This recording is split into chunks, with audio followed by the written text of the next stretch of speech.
Okay, and we're live. All right, welcome everybody to another episode of the Worldwide Wednesday podcast. I'm your host Sovereign, And I'm Shiny. and not gonna lie to you guys, a bit of a slow week, so we're gonna try to fill that gap with a lot of media segments today. Yep. Hopefully, we can get to everything we need to in a timely manner and provide an entertaining stream and hopefully not have our internet connection spaz out like last week. Yeah, I updated Streamlabs, and everything looks fine so far on connections, so let's hope that it stays that way. All right. So, the first topic that we should talk about is Let's Mario talk about Kart? Mario Kart. Yes. So you want to start us off on that? Yeah, so Mario Kart 8 Deluxe has come out with its first wave of DLC, which is really weird to say considering the game has been out for, 5 years now? Yeah. It's 5 years since release, and it's getting its first wave of DLC. I mean, that's kind of what happened with Mario Kart 8 too. Mind you, Mario Kart 8 got it, though, I think it was we have to wait twice as long this time as compared to with the base game. But now with Deluxe, yeah, we've waited a long time for this. Yeah, so but it's really weird to say, but it came out. We have the Golden Bell Cup, and the Golden Dash Cup, and the Lucky Bell Cup. And the Lucky Bell Cup. So before we get into the specifics of each track, I just want to go down general impressions of what we've got so far. So a big contention with this one was the quality of the appearance. Now that first came out when the tracks were first revealed. Many people complained about a downgrade in quality.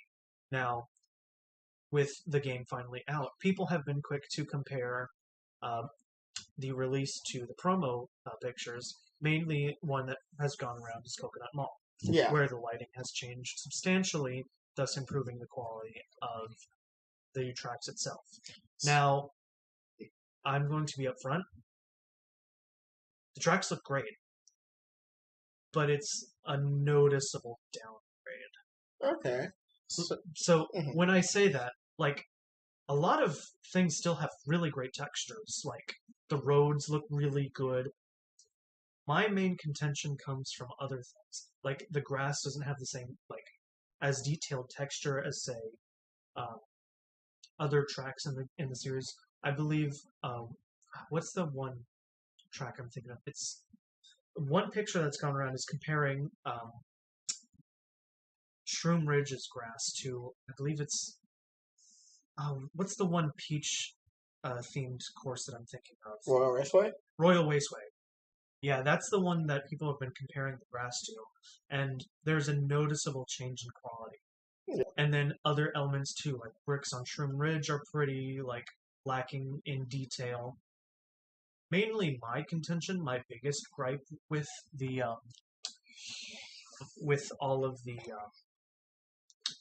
designs of the tracks is pretty much the lighting.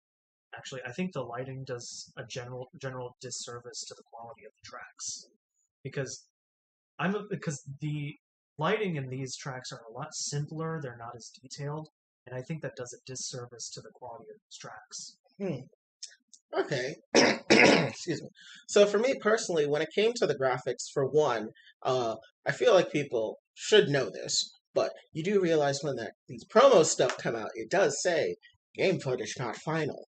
Maybe you should actually, read that and understand, maybe you are looking at alpha or beta footage and it's not actually what's going to be released. Yeah, which I was of that opinion too. I was waiting for the final. Yeah, I made no comments really about the graphics because it's Mario Kart. For one, it's fucking Mario Kart, okay? You don't play Mario Kart to drool over scenery. You play Mario Kart because you want to blow up your friend with a blue shell. Yeah, but I still notice the downgrade, but it's still Mario Kart. You're still gonna enjoy it. But the reason that it's so contentious now, is because Mario Kart 8 has some of the best looking courses of the entire franchise. I mean, the amount of detail in some of these tracks that we got in the base game are beyond phenomenal. Hell, the DLC we got in Mario Kart 8, the base game on the Wii U, looks fantastic. Yeah. And there's a noticeable downgrade. And that kind of leniency does kind of. I see where people are going when they Yeah, complain about it. So I still hold that while the downgrades are noticeable, I'm still going to enjoy the hell out of this game. yeah. But I do want to point them out because they're there, and I feel it warranted that they should be discussed. Yeah, I mean, it is a downgrade in several areas. I mean, compare like it is pretty jarring in my opinion going from Paris Promenade to Toad Circuit, especially because Paris Promenade, in my opinion, is the best looking course Oh yeah, of the 8 that came out, and then to Toad Circuit, which it's pretty simplistic. like I've played Toad Circuit on the 3DS and I've played it in CTGP Revolution on the Wii. And so playing it in those forms and then playing it on this form, this one definitely is a step up from those iterations. But I look at a stage that should be comparable to it in Ice Ice Outpost, in my opinion. And I feel that, yeah, it is lacking in detail, but I feel what it makes up for in lack of detail, it does in very tight track design. Yeah, Like, I will say this, the track design for this DLC this time around has overall been really good and really tight, and I think the main focus we've seen is less on the visuals and more on the uniqueness of every track. Because that was something that I know people complained about when Mario Kart 8 and Mario Kart 8 Deluxe came out, was that some of the tracks, like the newer tracks, didn't feel like they stood out. okay. Meanwhile, with these, I mean, they do. Like, Paris Promenade, like, I thought I was going crazy the first time I played it. I was like, this isn't the same way as I ran last lap. Yeah, Wait, and and I was like, wait a minute. Was I always able to pass the people in last place on it in the other laps? Like, I'll tell you why is because Mario Kart Tour actually they build their tracks like they build a giant raceway for you to go multiple directions, and then they block off certain ways. So every time that you race on those tracks, it's different every time because they've got like they'll list it as like Paris Promenade S, Paris Promenade R. They'll list them off in different ways, so that way they're different. They might add a platform or two to make maybe have a more aerial run through the tracks as compared to using the track itself half the time. But that is pretty much a symptom of the amount of variety that Mario Kart Tour is. I mean, I'm going to be upfront and say that when I first heard that Mario Kart Tour tracks were coming, I wasn't the biggest fan of it. But when we talk about the best tour track, I'll get to it yeah. because Mario Kart Tour is an atrocious game. I mean, there's one thing about Mario Kart Tour that I've since learned is that I am fairly confident at this stage in the game Mario Kart Tour is meant to be Mario Kart 9. Given that the Mario Kart Tour tracks are in this, it makes me believe that it is Mario Kart 9, meaning we should be looking for Mario Kart 10. Mario But Kart X. I hate you. Anyways, I personally really liked the track design more than anything, and I found myself constantly just thinking to myself, I was like, damn, they really like went out of their way in terms of like making these tracks fun to race on. The only track I have complaints about in terms of it being a downgrade is Coconut Mall for two simple reasons. One, The Shy Guys. yes, The Shy Guys don't drive back and forth. they That is a huge downgrade to the previous one, and I am upset that they changed that. I'm upset that they changed it, but I also see why. And it's for one simple reason. Flying. Flying from the top straight towards the bottom, you can now cut that out of bounds corner and fly directly onto the road where the car normally would be if it drove back and forth. And in doing so, you would disincentivize people from taking the risk of making that corner cut with the gliding and forcing them basically to take a wider, longer way than actually taking a faster way. Yeah. I think that's the reason why. And to that, I would say You should have just made it so that the middle and back cars were there and the front car wasn't there anymore. Yeah. I think that would have worked better, in my opinion, because I saw when I first did it, I was like, man, sucks that the cars don't move. But then when I like was driving around the track and I did the small like corner cut, I was like, but in the original Coconut Mall, there wasn't gliding, so you never had to worry about someone like flying like all the way there. Yeah. Yeah. And then your other complaint? My other complaint about Coconut Mall is I feel that they condensed it a bit. And I feel that the original Coconut Mall was a bit longer. And I feel that like the biggest way you see how the track is condensed is the ramp. The big ramp that lets you exit the mall or parking lot, in my opinion, is much shorter than what it was in the original Mario Kart. Yeah. Well, that might be a symptom of how this game is just played in general, because you really don't have a lot of long, like straightaways in this game.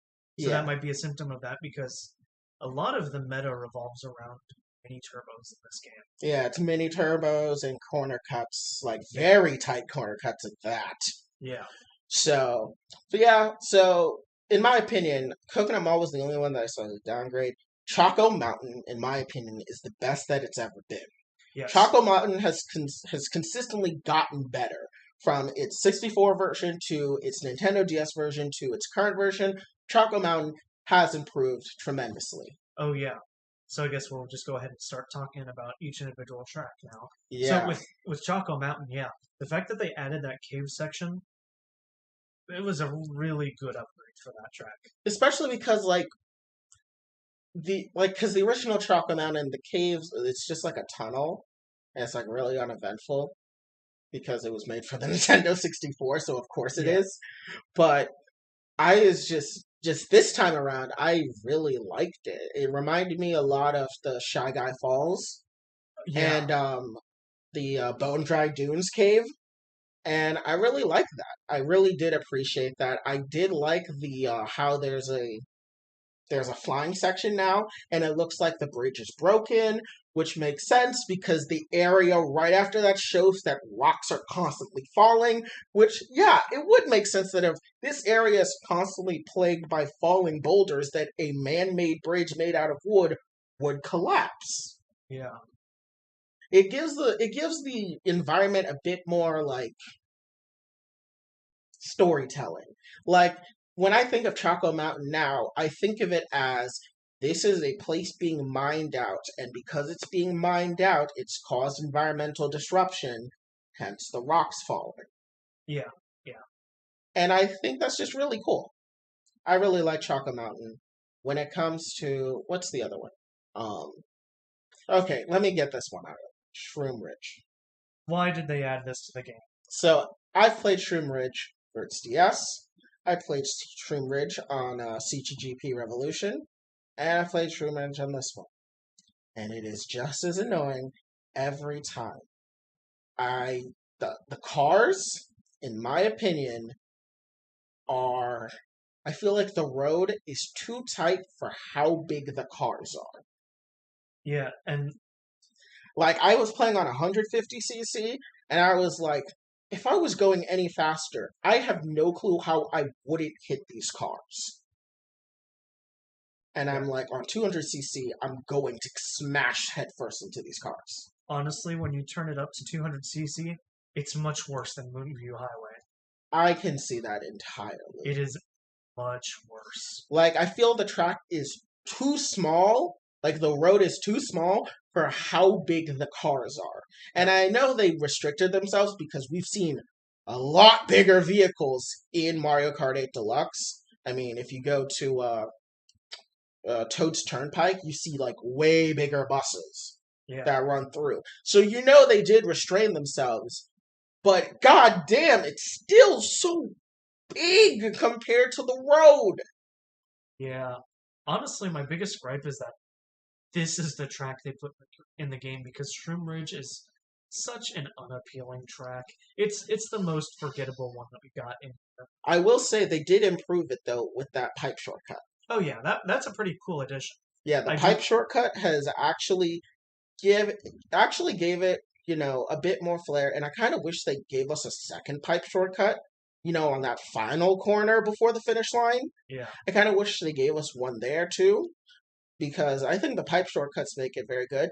But I also think the reason why I want a second one is so I have less time driving on the road, less time having to deal with the cars than the actual idea of the shortcut itself being appealing. Yeah.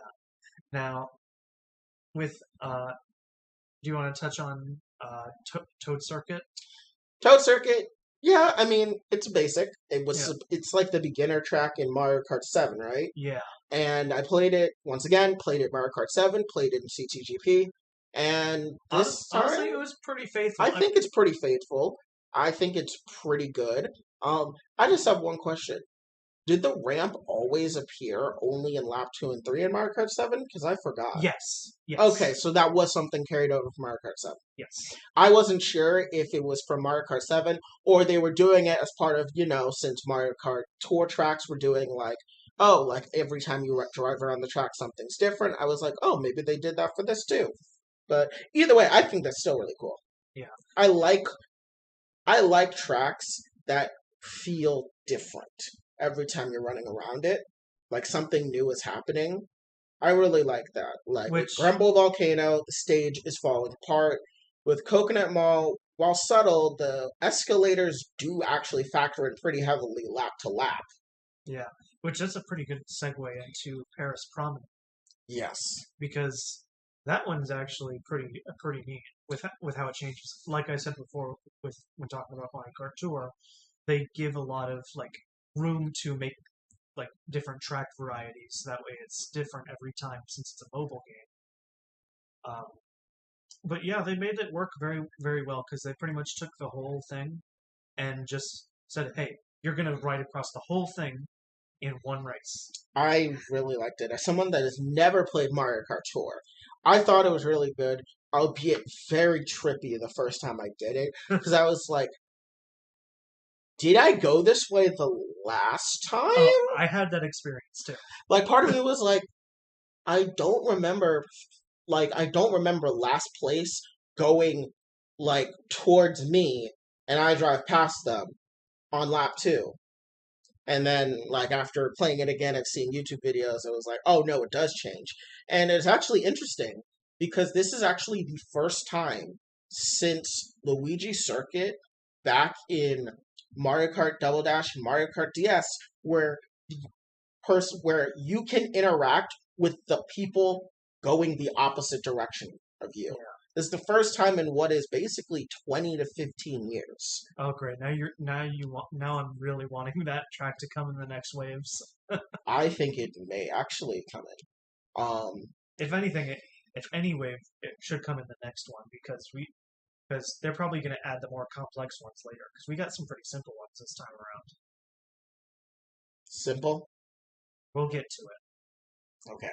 We'll get to it. I was about to say. Hey, Toad Circuit, Shroom Ridge, Paris Promenade, those are pretty simple. Sky Garden. And then the next one. But we'll save that one for last. Sky Garden. So, Sky Garden, in my opinion, was the most visually appealing course ever. I loved it when I played on Mario Kart DS. I played on CTGP. I never got to play it for Super Circuit because I didn't own Mario Kart on the Game Boy. But it looks good there. Now, honestly, this was the track that I was happiest the most about to see.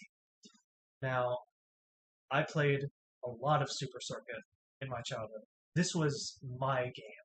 This was what I grew up on and played for 2 or 3 years before. That's the game I played aside from what am I thinking?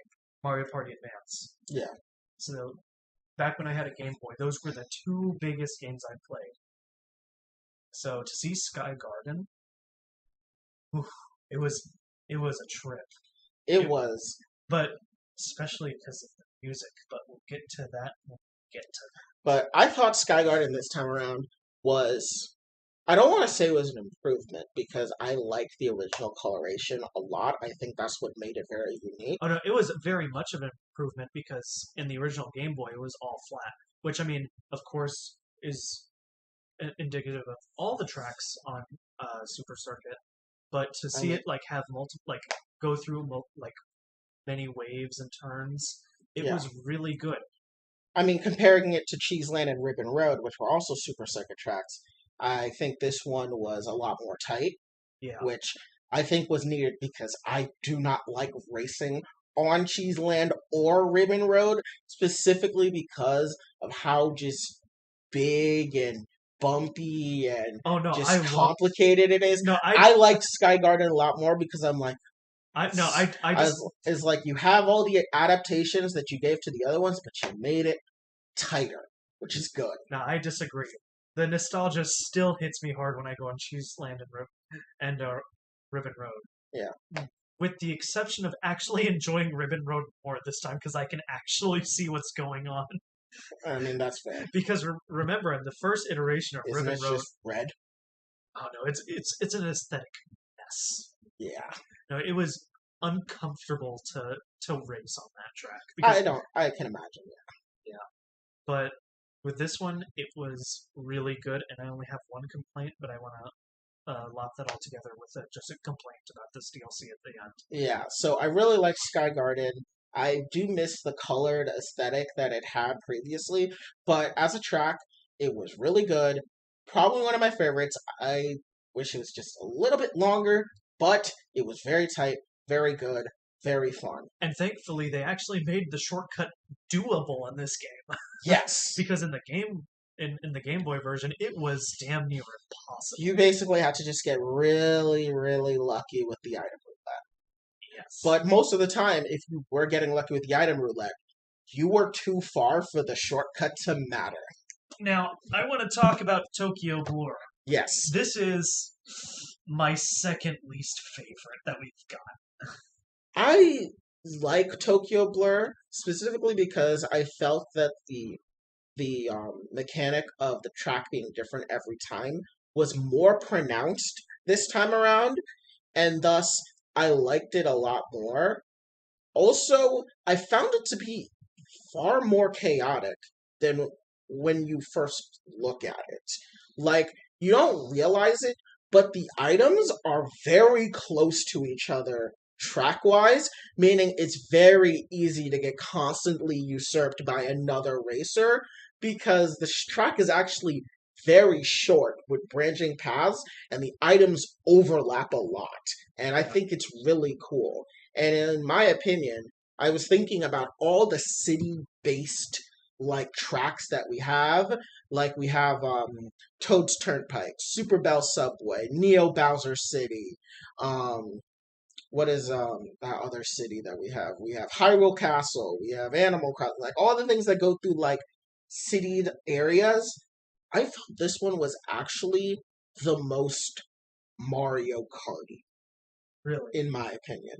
It felt like it had the perfect blend of like this is like new age Mario Kart in terms of having like a realistic cityscapes just inhabited by Mushroom City like citizens, while also being just as chaotic as a regular Mario Kart track would be. I guess I can see that. See, I differ in that a little bit because I just find this to be the most visually unappealing of the tour tracks that we've gotten. Mostly because all of the praises that could be lobbed onto this track, I have much greater praise for Paris Promenade. Yeah, Paris Promenade, in my Because opinion, is that one actually far more aesthetically pleasing. because my complaint about the lighting aside, the lighting in Paris Promenade is actually pretty good compared to the rest of the DLC courses we've got. Yeah, in my opinion, it's the best. Yes, yes, without a doubt. So Tokyo Blur is kind of like it for me. It's just like the biggest example of the complaints I had about lighting throughout all of these tracks. Yeah. I just don't find it visually appealing. And also, I find the chaos in Paris Promenade a lot more like apparent because you actually interact with people from previous track or laps. Yeah. Whereas in this one, I I like it, but the linearity of the track just kind of bugs me. Mhm.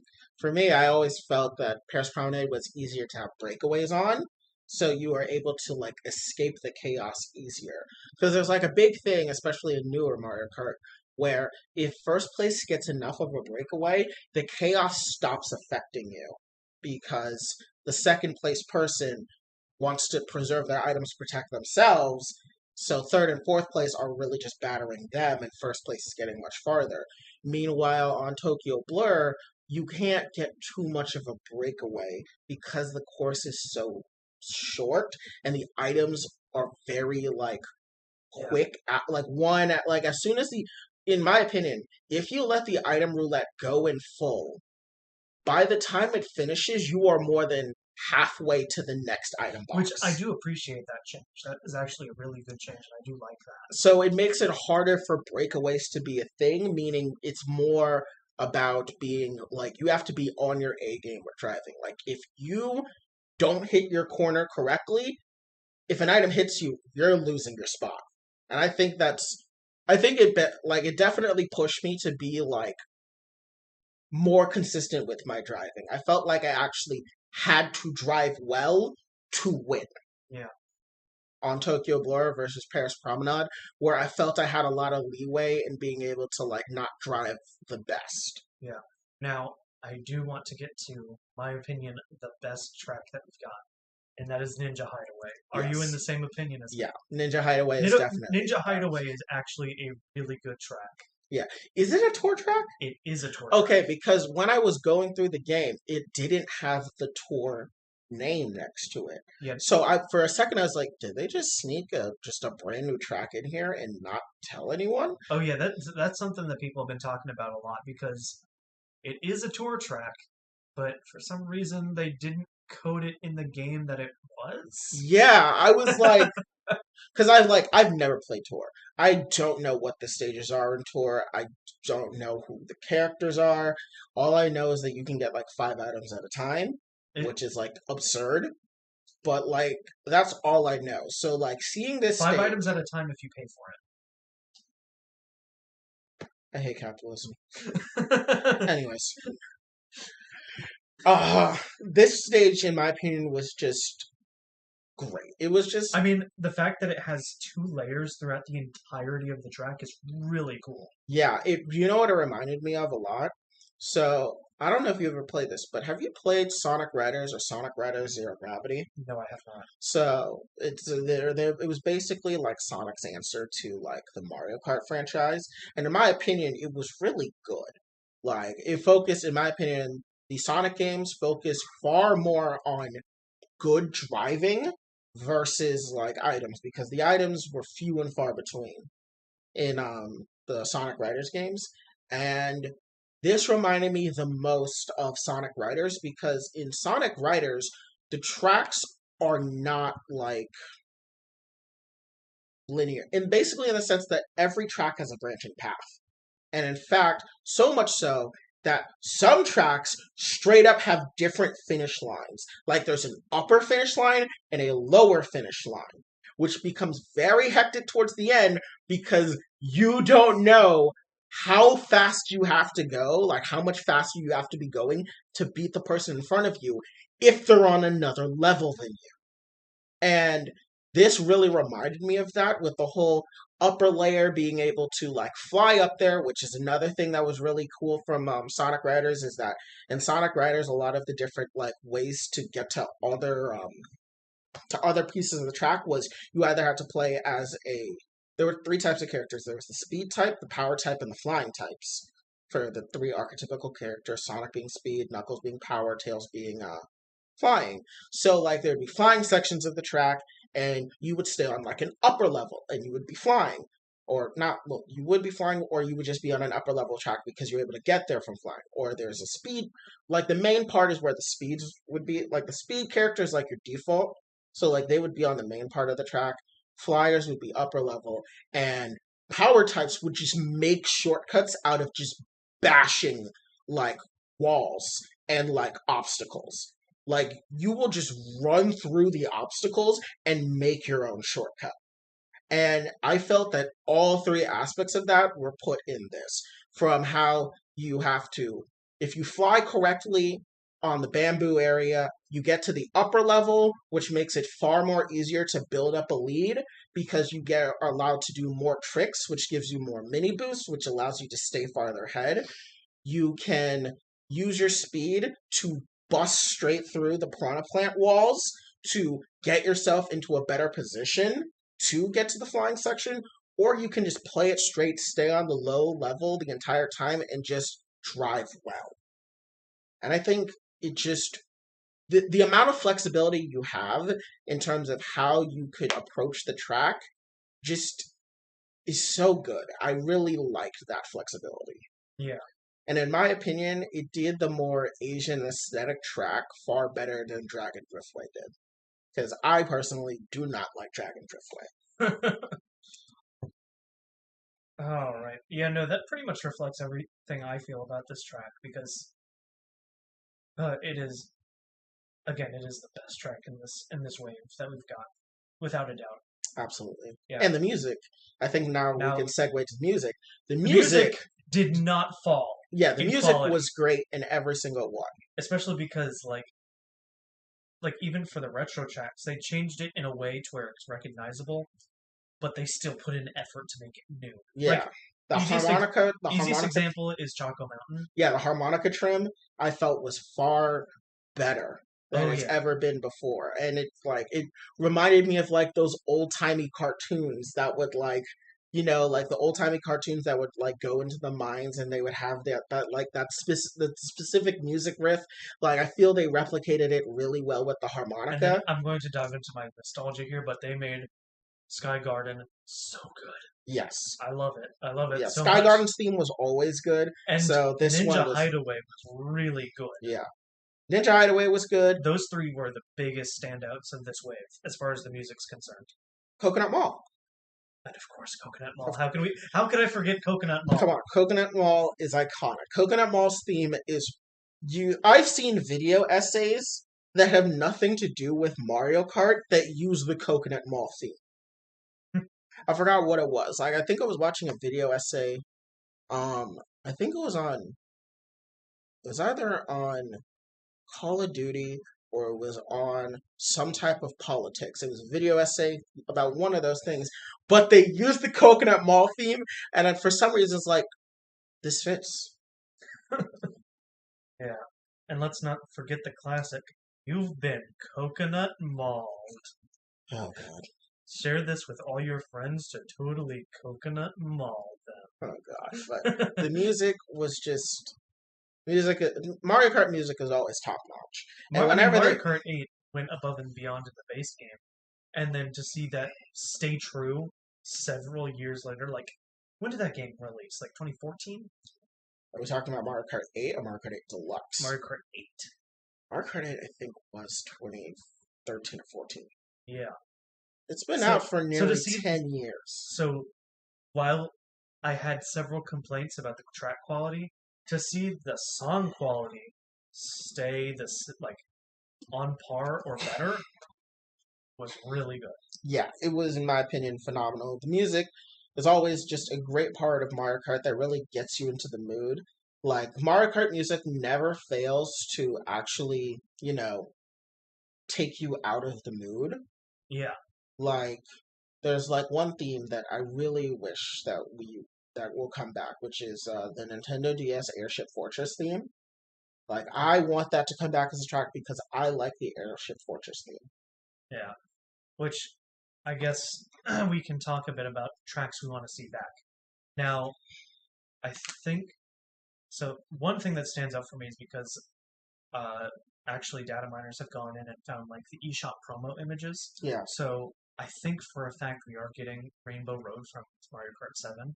Yes, we are getting Rainbow Road from Mario Kart 7, which I'm excited for, because I think that's honestly, one of the best ones. It is the best one. It's not the most difficult, but it's one of the best designed ones out there. I really liked it. I like playing it on Custom Track Grand Prix, despite the fact that the Custom Track Grand Prix version doesn't really match what it's supposed to be. I still really like it just because the design of the track itself is really cool. It really is the track that takes advantage the best of the three-part structure of a track instead of it being 3 laps. Yeah. Now, I foresee us getting 2 different Rainbow Roads in these waves, It's probably going to be which is Mario Kart 7, and Mario Kart Double Dash. and I want to see Double Dash, I yes. think it's going to be Because- 7 and Double Dash because, in my opinion, as much as I like Mario Kart DS's Rainbow Road, I don't think it's iconic enough to make the slot. Yeah. Wii is iconic, but I would much rather get Double Dash. Wii is iconic, but at the same time, everyone likes other tracks from Wii more. Exactly. And then Rainbow Road from Super Circuit, let's not touch that. They've got like boost jumps on the edges lined throughout the entire Have you track. seen the speedrun for Rainbow Road on have. Super Circuit? It's have. literally just jumping the track. Like, you're not racing. It's literally just Bowser going boing, boing, boing, boing across Throughout the track. entire It's thing. not even you're not even racing the track. You are just jumping across gaps. Yeah, I don't want to see that monstrosity of a track get into this game. I'm sorry. Yeah. I remember seeing in the promo that we are getting Mushroom Bridge from Double Dash. Okay. I think I saw that, which will be pretty cool because I always like city-based Mario Kart areas. I do hope that, in my opinion, though, if you bring back Mushroom Bridge, you should give Mushroom City because the two of them are tied together. But the other thing is that it's also tied to Rainbow Road. There's actually a really cool thing in Mario Kart Double Dash that I always appreciated, which was that all the tracks are a shared universe, and you can see the tracks from other tracks. You can see the DK volcano from other tracks. Rainbow Road is above Mushroom City. Mushroom City and Mushroom Bridge are the same city, just different parts of the city. You can see, what is it? I believe Dry Ruins can be seen from Baby Park. Like, you can see Peach Beach, you can see Daisy's Cruiser. Like, from Dino Jungle, you can see Dino Jungle, you can see DK Mountain. It's just, I really like it. I really like that, and I really hope they bring that aspect back. Yeah. Now, as far as Wii tracks are concerned, the easiest choices are Maple Treeway and Mushroom Gorge. And Toad's Factory. And Toad's Factory. Yes. Those three, in my opinion, have to come back. Yeah. From the DS, Airship Fortress. Yes. Airship Fortress. Actually, let me see if I can pull up a full list of all tracks in existence. Because if I can just go down these one by one, that would be much easier. Yeah, actually. there's what was I gonna say? What was the one I was gonna say? Figure Eight Circuit from DS was really cool. What is there? I know there's a track that I think is like pretty hated from Super Circuit that I think is getting in. It's like Vanilla something. Which one? Oh, Vanilla. You're talking about that ice track from the SNES, right? Yeah, I think it also showed up in Super Circuit as well. Oh, I am hoping they don't bring that back. It is coming back. I hate the ice maps in the first Mario Kart. Why would they do that? Maybe it'll be better. Maybe they remove those goddamn ice blocks. Yeah. Because that's the main reason those tracks are bad. Maybe. Because I kind of want Rosalina's Ice World to come back if we're talking about ice tracks. I mean, I'd rather get anything than Vanilla Lake, I'm honest with you. I'm sorry, Vanilla. I would like Rosalina's Ice World and that pirate ship one. Okay, here we go. Yeah. Okay. So, okay. Alright. So, Okay. So I managed to find the list here. So, of tracks that I want to see here. Wait, let me see the list too, so we can just go. So, So we got Mario Circuit. So let's go ahead from Super Mario Kart. I'm gonna be honest with you. Oh wait, this is... Ghost Valley. Ghost Valley would be pretty cool. Let's see here. Specifically, the Ghost Valley from the Super NES. Well, see, here's the thing. There are like 3 or 4 Ghost Valleys. The thing with Super The second one. You know, the second one? Yeah. See, Wait, no, shit. Which is the one that was on the DS?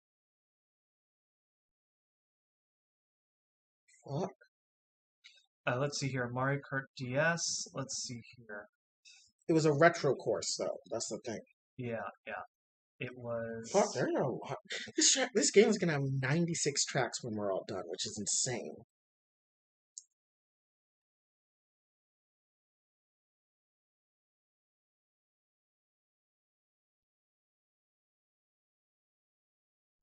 But I would like. Is it Ghost Valley? It's Because there are multiple Ghost Valleys. or is it Haunted Boardwalk? Banshee Boardwalk. Ah. There we go. That's what it's called. Banshee Boardwalk. Maybe it would be easier if we hit the most recent games and just went backwards. For Mario Kart 7, let me see here.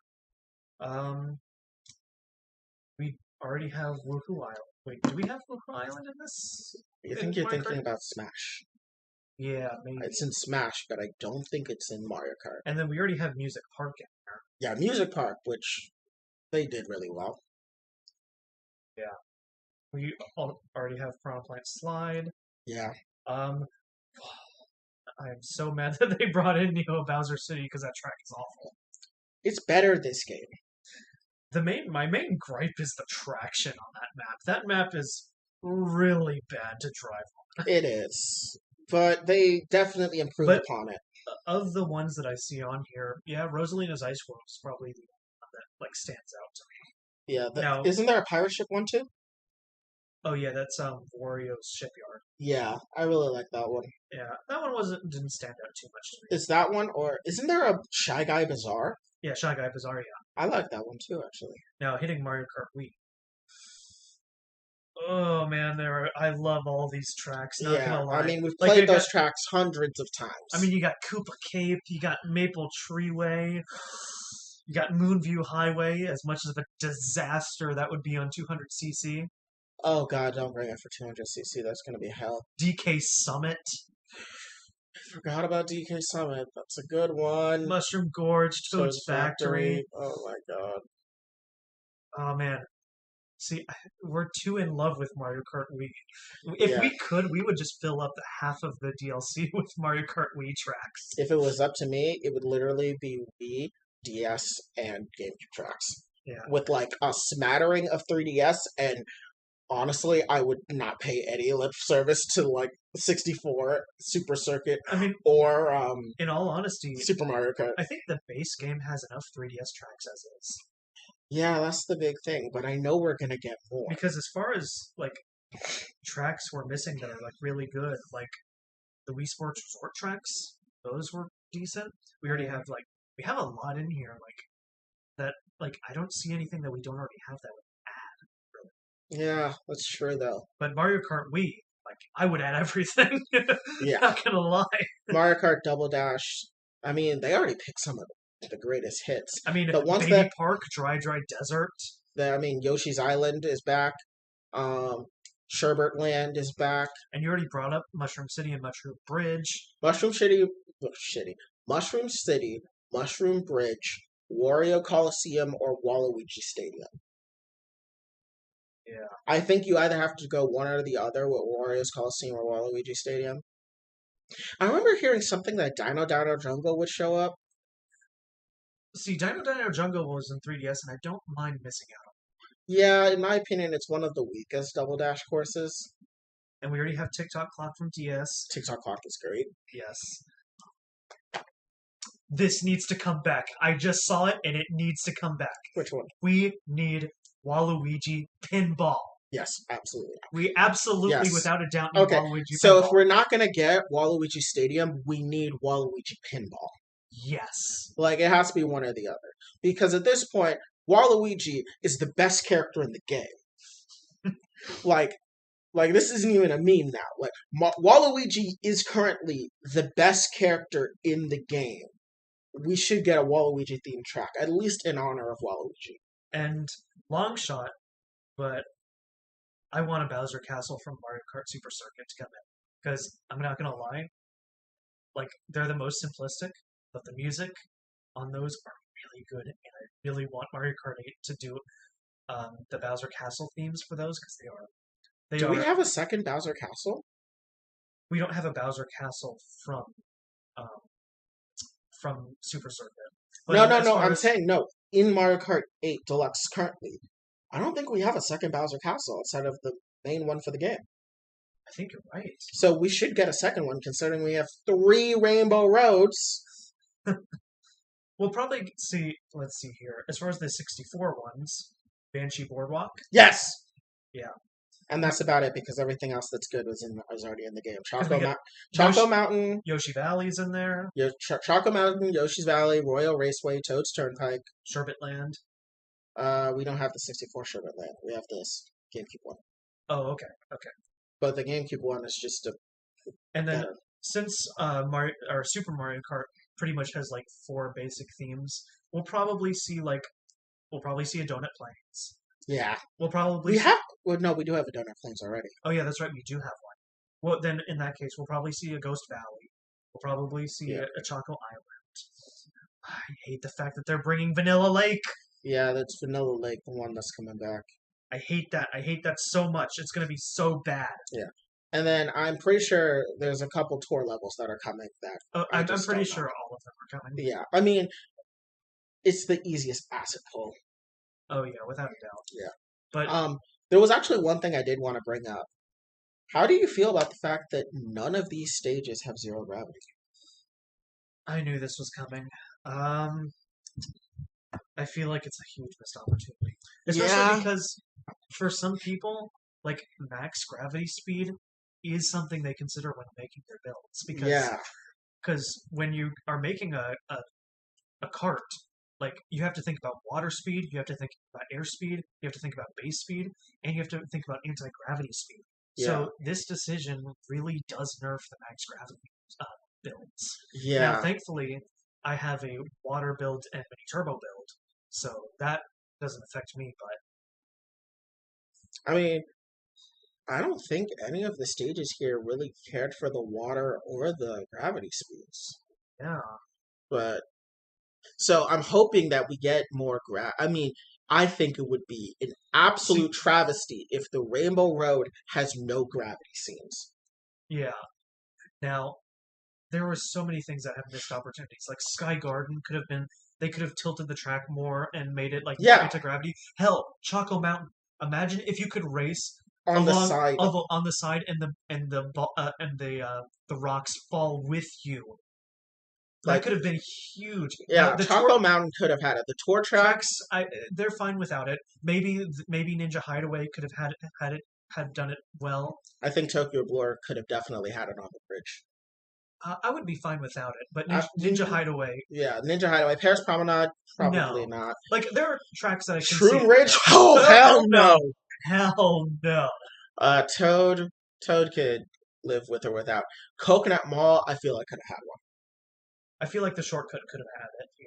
Yeah, and I feel like if Coconut Mall. Oh, the bridge out of the thing into the gliding section. Yeah. That could have been a pretty neat one. I feel like the anti-gravity should have been when you entered the food court. That area should be anti-gravity. Yeah, I mean, again, I would just be fine if it was that one section where you leave the mall. Yeah, but yeah, I can see what you're saying. Honestly, it's just a huge missed opportunity, and I was holding it in for the longest time. But especially with Sky Garden. Imagine how cool that would have been if the whole thing was anti-gravity. Because they made Sky Garden very unique compared to Cloud Top Cruise, and the one thing that Cloud Top Cruise has over Sky Garden is that Cloud Top Cruise actually has anti-gravity. Like throughout 75% of the track. Yeah. Actually, it's 50%. Yeah, 50%. But yeah, and that really sucks in my opinion. Yeah. I really hope moving forward we do get more underwater, and we do get none of these tracks in my opinion work for the underwater, but I do feel like we could have gotten some anti-gravity. Especially because like there are references in the game and in some of the code for Daisy Cruiser. Imagine if we got underwater sections for that. I mean, Daisy Cruiser, when it was remade for the 3DS, made it so you can drive through the pool, which would be great for water, but also the shortcut that used to exist in Mario Kart Double Dash is now a water area. Yeah. And I feel like that would be perfect. Yeah, that's exactly what I'm playing from now. And I think the zero gravity section could be, so in Double Dash, actually, if you played single player mode, there's actually life preservers that are obstacles on the track that most people kind of forget because it's only in single player mode and not in multiplayer mode. And I'm imagining if you want to do a zero gravity section in Daisy Cruiser, make those life preservers things you can spin off of. Okay. Yeah, but a lot of good things that came out of this DLC wave. A lot of criticisms for sure, but at the end of the day, Mario Kart is Mario Kart. We're gonna enjoy the hell out of it, Yeah. and I hope to see more top tier music come. Yeah. At this point, I mean, I don't think we're gonna get it, but like, I'm still holding out hope for new characters. Yeah, I was so confident that we were gonna get any, but at this point, like, they didn't announce it. And Who knows? I mean, we still got what, 5 waves? 5 waves, so we have and 7 waves. I'm pretty sure we're getting this in 8 waves. wait, we're getting 48 tracks because we already have 48, and we're supposed to get 96 total, and we got 8 in one. Wait, I forgot. Wave 1 and 2 came out together, didn't it? Hold on.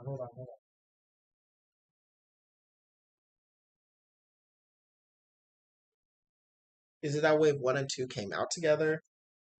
Hold on, let me see. Because now I'm wondering.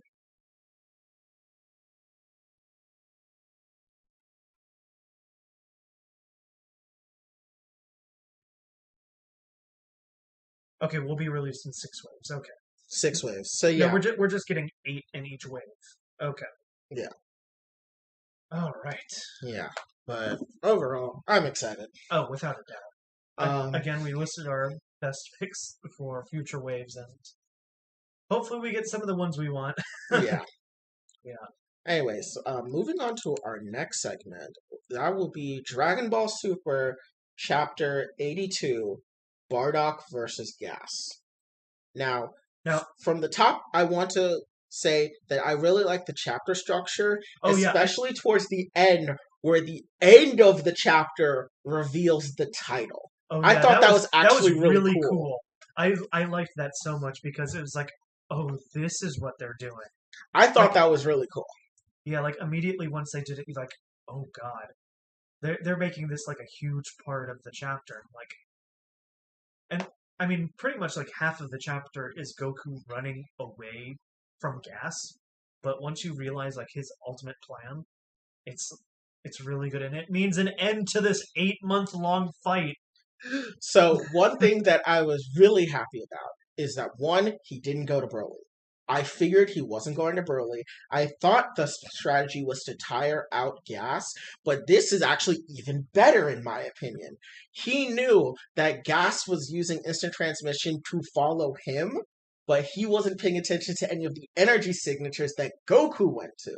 And I really liked how they took basically all the characters that Goku has met so far in Super. Like even Monaka made an appearance, which Yeah. was surprising. Like he took all the characters that Goku has met and befriended so far in Super, and he made them relevant instant transmission locations. We had first it was to who was it? It was to Jocko. Then from Jocko it was to Camus. Then from Camus it was to the Galactic King. From the Galactic King it was to Zayogi in jail. Then from Zayogi it was to these aliens that I believe were background characters that Goku talked to when he was looking for his way to Earth when Moro attacked. Like, you remember when the cover was like Goku's like, I don't know where Earth is, and like there's like an alien pointing? He teleports to them, then he teleports to Eriko, then he teleports to Whis. And I Wait, thought, what about Monaka? oh yeah, he does Monaka in between. Yeah, he does Monaka in between Camus and Zyogi. He goes in between Camus and the Galactic King. He goes to Monaka. Then he goes to the Galactic King. Then Zyogi. Then to the aliens that gave him directions. Then to Eriko. Then to Whis. And ultimately, that was just to keep Gas following him up till he gets to Whis, and then immediately go through that whole cycle backwards to the point where Gas couldn't follow him. That was, I mean, And to be honest, had Gas not been able to fly through space like Jiren can, Gas was fucked. He would have not been able to make it back, period. Like, that would have definitively ended the fight. yes. Which, it's really good to see Goku think very strategically onto how an end in fight. Like, this is in my opinion, this is actually a pretty big evolution of Goku's character. He was willing to end a fight without actually beating his opponent physically. Yeah. Like, he was actually content with leading his opponent into an inescapable trap and leaving them there and not actually out brute forcing them. Yeah. See, the way I see it is like, you know, the whole meme of Super Goku equals stupid, but this was an actual, like, really well put together and strategic plan to get out of the fight. Exactly. And I love the gags along the way. I love that Monaka just dumps cement onto him, and then by the time he comes out to check what happens, they're gone. Then they land in the Galactic King's tub, which I talked to Sovereign about this off stream, but I feel it was a huge missed opportunity that Goku did not touch the Galactic King's penis, which I know sounds weird, but it is a running gag throughout the series that every time he meets the Galactic King, he shakes what he thinks is his hand, but he's actually just giving him a hand job. And I really wish that they did that, because this time he's in his bathtub, and I think it was perfect setup for him to do it again. And it didn't happen. But on the other hand, we did get a pretty fun gag where we find out that Gas pissed himself in front of Saganbo's crew when he was younger. Oh yeah, my favorite interaction was definitely in the Galactic Prison. He was like, "There was no urination!" And it actually does better to characterize Gas a lot more too. Yeah, Gas is very much someone that's like, he's fine. Like, he sounds like Gas is like the kid that used to get bullied all the time now is like a big hotshot. Like now he's tough shit. Yeah. Do you know what it reminds me of? It reminds me of Central Intelligence. Remember, you've seen that movie. I don't believe I have. It's the movie with Dwayne "The Rock" Johnson and Kevin Hart. No, I have seen it. Yes. I have seen it. So you know the scene where they go and confront the childhood bully, and how despite the fact that isn't this character like Donald or something? Something like that. Like when The Rock's character, because when he was a child, he was like fat and all of that. Yeah, he was fat and was bullied, and even though he's like a jack CIA agent, he's still able to bully him. And I thought that was perfect in that movie, and it worked really well in this scene too, where, yeah, despite the fact that Gas could annihilate every single person in that prison, they still bully him because they don't care. To them, he's always the loser kid of the heaters that used to run around and pissed himself when confronted by them. Like, the fact that, and I mean, it also, in my opinion, really shows that, like, Saganbo's crew has been around for a while, and the heaters have been around for a while, and that these criminal groups have interacted. And what's more is that these have been around even while the Cold Empire has been in full force. Exactly. So It was really good, and I just love how Goku, in typical Goku fashion, he's like, "Oh, sounds like you did piss yourself." And I'm just like, fuck, man. And then, of course, Gas got extremely triggered. Oh, no. From that point forward, it was just full rage mode for him. Yeah, he was just like, it was like it's one thing. Especially once he realized Goku's plan at the end. Yeah, when he realized he was like stuck with Whis and the Oracle Fish, he's like, fuck! But yeah. Oh yeah, no, this chapter did really well to do characterization in a fight, which is like not that common. It was really good. But they also did a lot of lore building. So, for one, the big thing that I feel like that's kind of been pushed to the back burner, but has been a prominent thing throughout this arc, is the Oracle Fish and its prophecies about the fact that the strongest person in the universe will emerge soon. And I really like the detail that the Oracle Fish looks at Whis after Gas leaves and says, "Who is that guy?" Which means Gas isn't the one that's fulfilling the prophecy. That means that Gas isn't actually going to be the strongest in the universe. He's not the one the Oracle Fish was looking at. Because that is actually what sets off this entire arc in terms of Beerus's decision to train Vegeta. As Beerus has been told countless times, like, in fact, this is something that's been running all throughout Super, is the plot line of the fact that the God of Destruction, Beerus, will no longer be the strongest in the universe. He will be surpassed. And the Oracle Fish has always been indicating up to this point that he will be surpassed by someone. And this arc, they made it really clear that that's coming soon, which is why Beerus trains Vegeta. But then we get, obviously, Granola making his wish, so Granola is the strongest, so we think. But then Goku shows off that at his peak with instant transmission, he may actually be above Granola. But we also saw that Ultra Ego Vegeta, despite being weaker, can beat Gas in a fight if he really tried. But then, not Gas, Granola in a fight if he really tried. But then we have Gas, who, to our knowledge, has a wish that makes him the strongest in the universe. So you would think the prophecy is about Gas, since he's currently the number one. But the Oracle Fish straight up says, "Who is that guy?" Meaning, Gas isn't part of this prophecy. Gas is just a stopgap. And I think that's expert storytelling by Toyotaro and Toriyama. Yeah. I think that's really good. It's really good to keep this plot thread alive, in fact, that this is actually supposed to be a big motivator, and we're actually seeing it.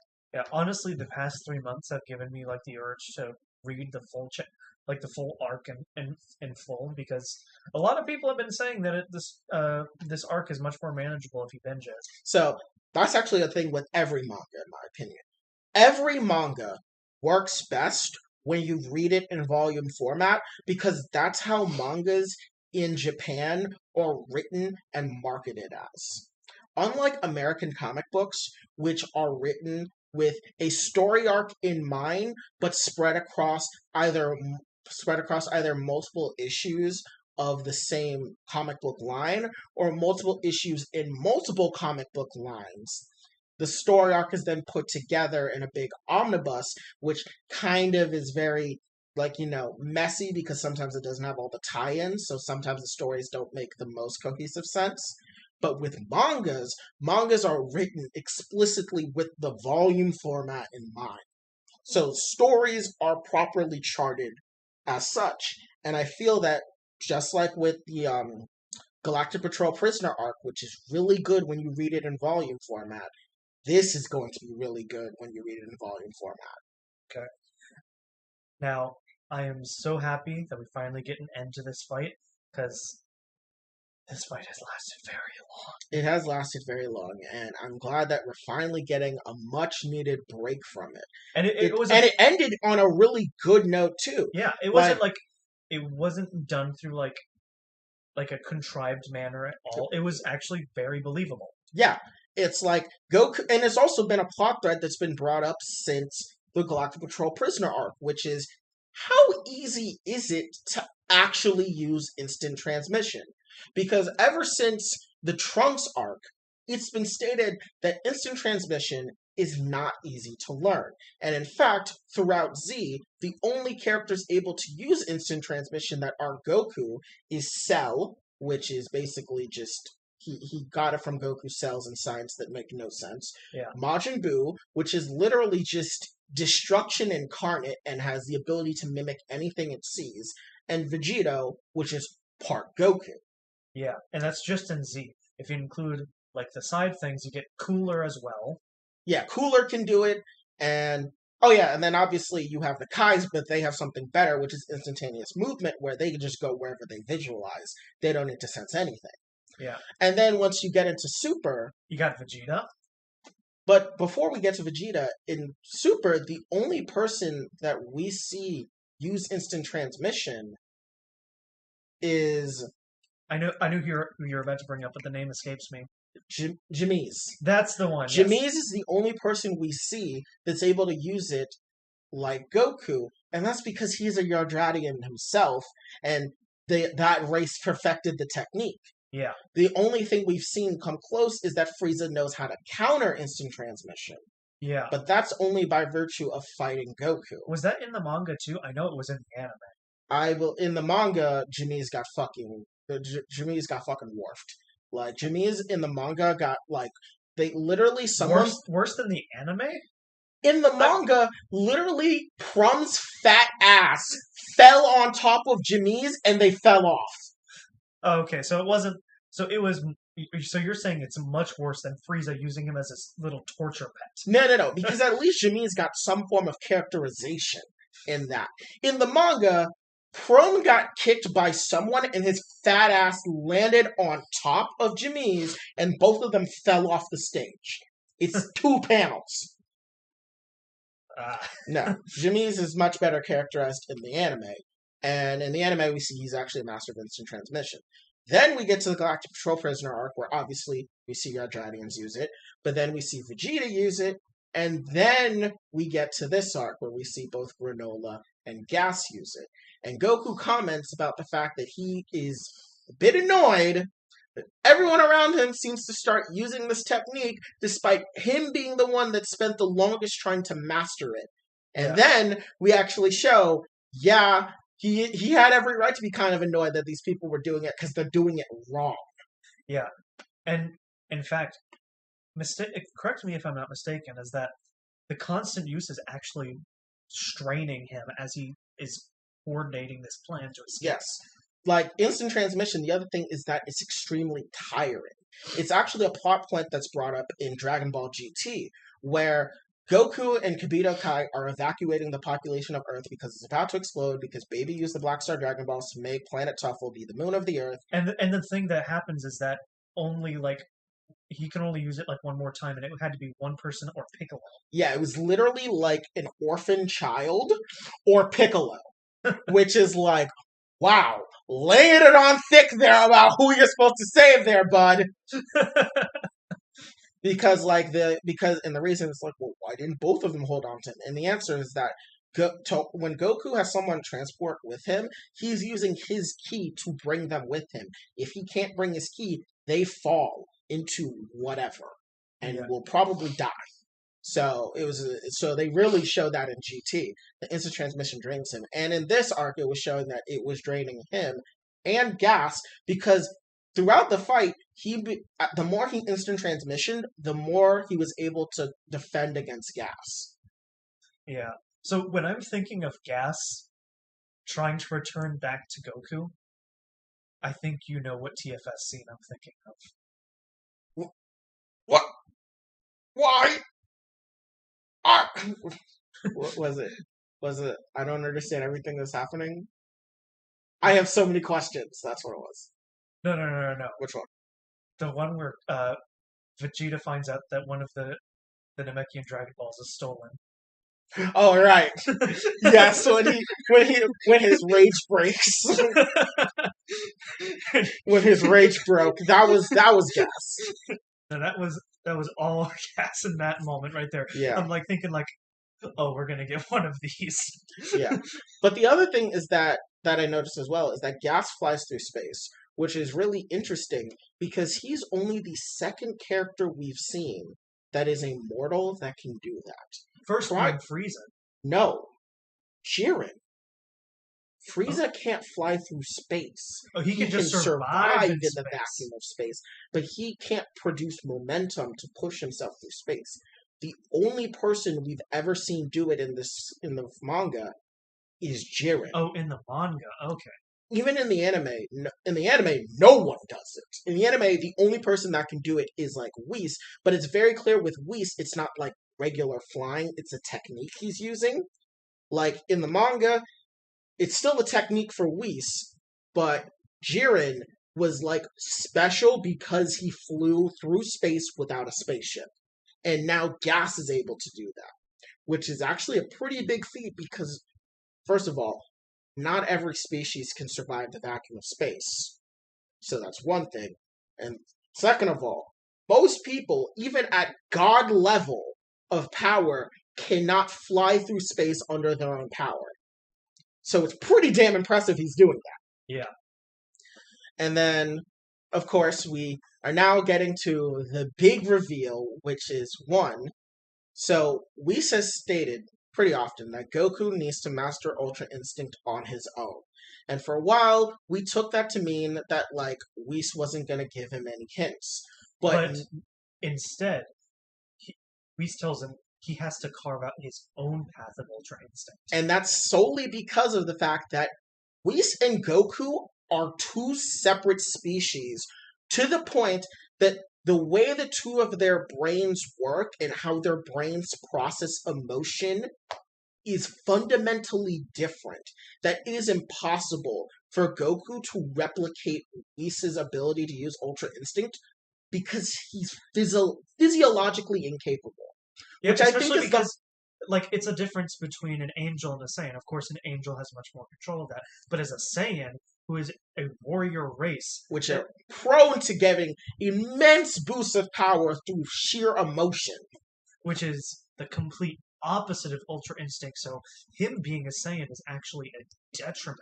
And I think this is the first time we've ever seen in the franchise that being a separate race from another character means that you cannot manipulate ki in a way that other characters can. Because for the longest time in Dragon Ball, there's only one way to manipulate ki, and everyone can do it. They tried to make it a bit different in the sense that how the way that Piccolo knows how to fly, the way Tien knows how to fly, and the way Goku knows how to fly are all different. That Piccolo's is technically faster than Goku's, and Goku's is technically more efficient than Tien's version of flying. But, like, we've never got anything in depth on what the different styles of flying means. Yeah, because the first one to learn to fly was Piccolo. Tien. Oh, that's right, it was because Tien. the Crane School, because it's a big part of Master Roshi's arc in Dragon Ball, that he doesn't learn how to fly because he sees it as a Crane School technique. Yeah, well, that's because they use telekinesis to fly, if I'm not mistaken. They use telekinesis to fly, which I believe that's still how Tien and Chaozu fly. Yeah. I believe they still fly using telekinesis. Meanwhile, Piccolo uses something different, and Goku uses something different than Piccolo. Yeah. In fact, Goku doesn't actually know how to fly under his own power until he trains with King Kai. So he learns an entirely different way how to fly. Meanwhile, Krillin, Yamcha, Tien, and Krillin and Yamcha, they only learned how to fly after training with Mr. Popo and Kami, and Yajirobe still can't fly. Yeah. But outside of flying, we have never seen the same technique across different species be regarded as different solely due to them being different species. Right. We've never seen this before. And with Ultra Instinct, because it's a mentality thing as much as it is like a power-up, I find it actually really interesting that, my brain works differently than yours, so I process emotion differently. So it's literally, I'm built different. I mean, it's literally, Goku, stop being me. I'm built different. I mean, Master Roshi did get it before Goku.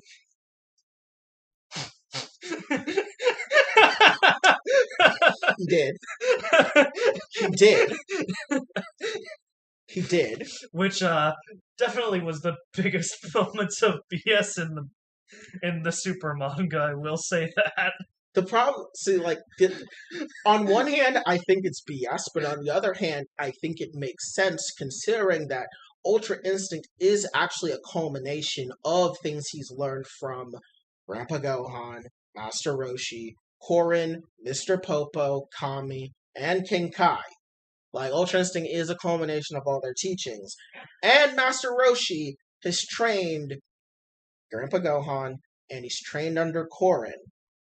So, I mean, and he's been alive for far longer. So it's not that unrealistic that he would be able to pick up on these tenets, especially because Korin trained under Mr. Popo and Kami.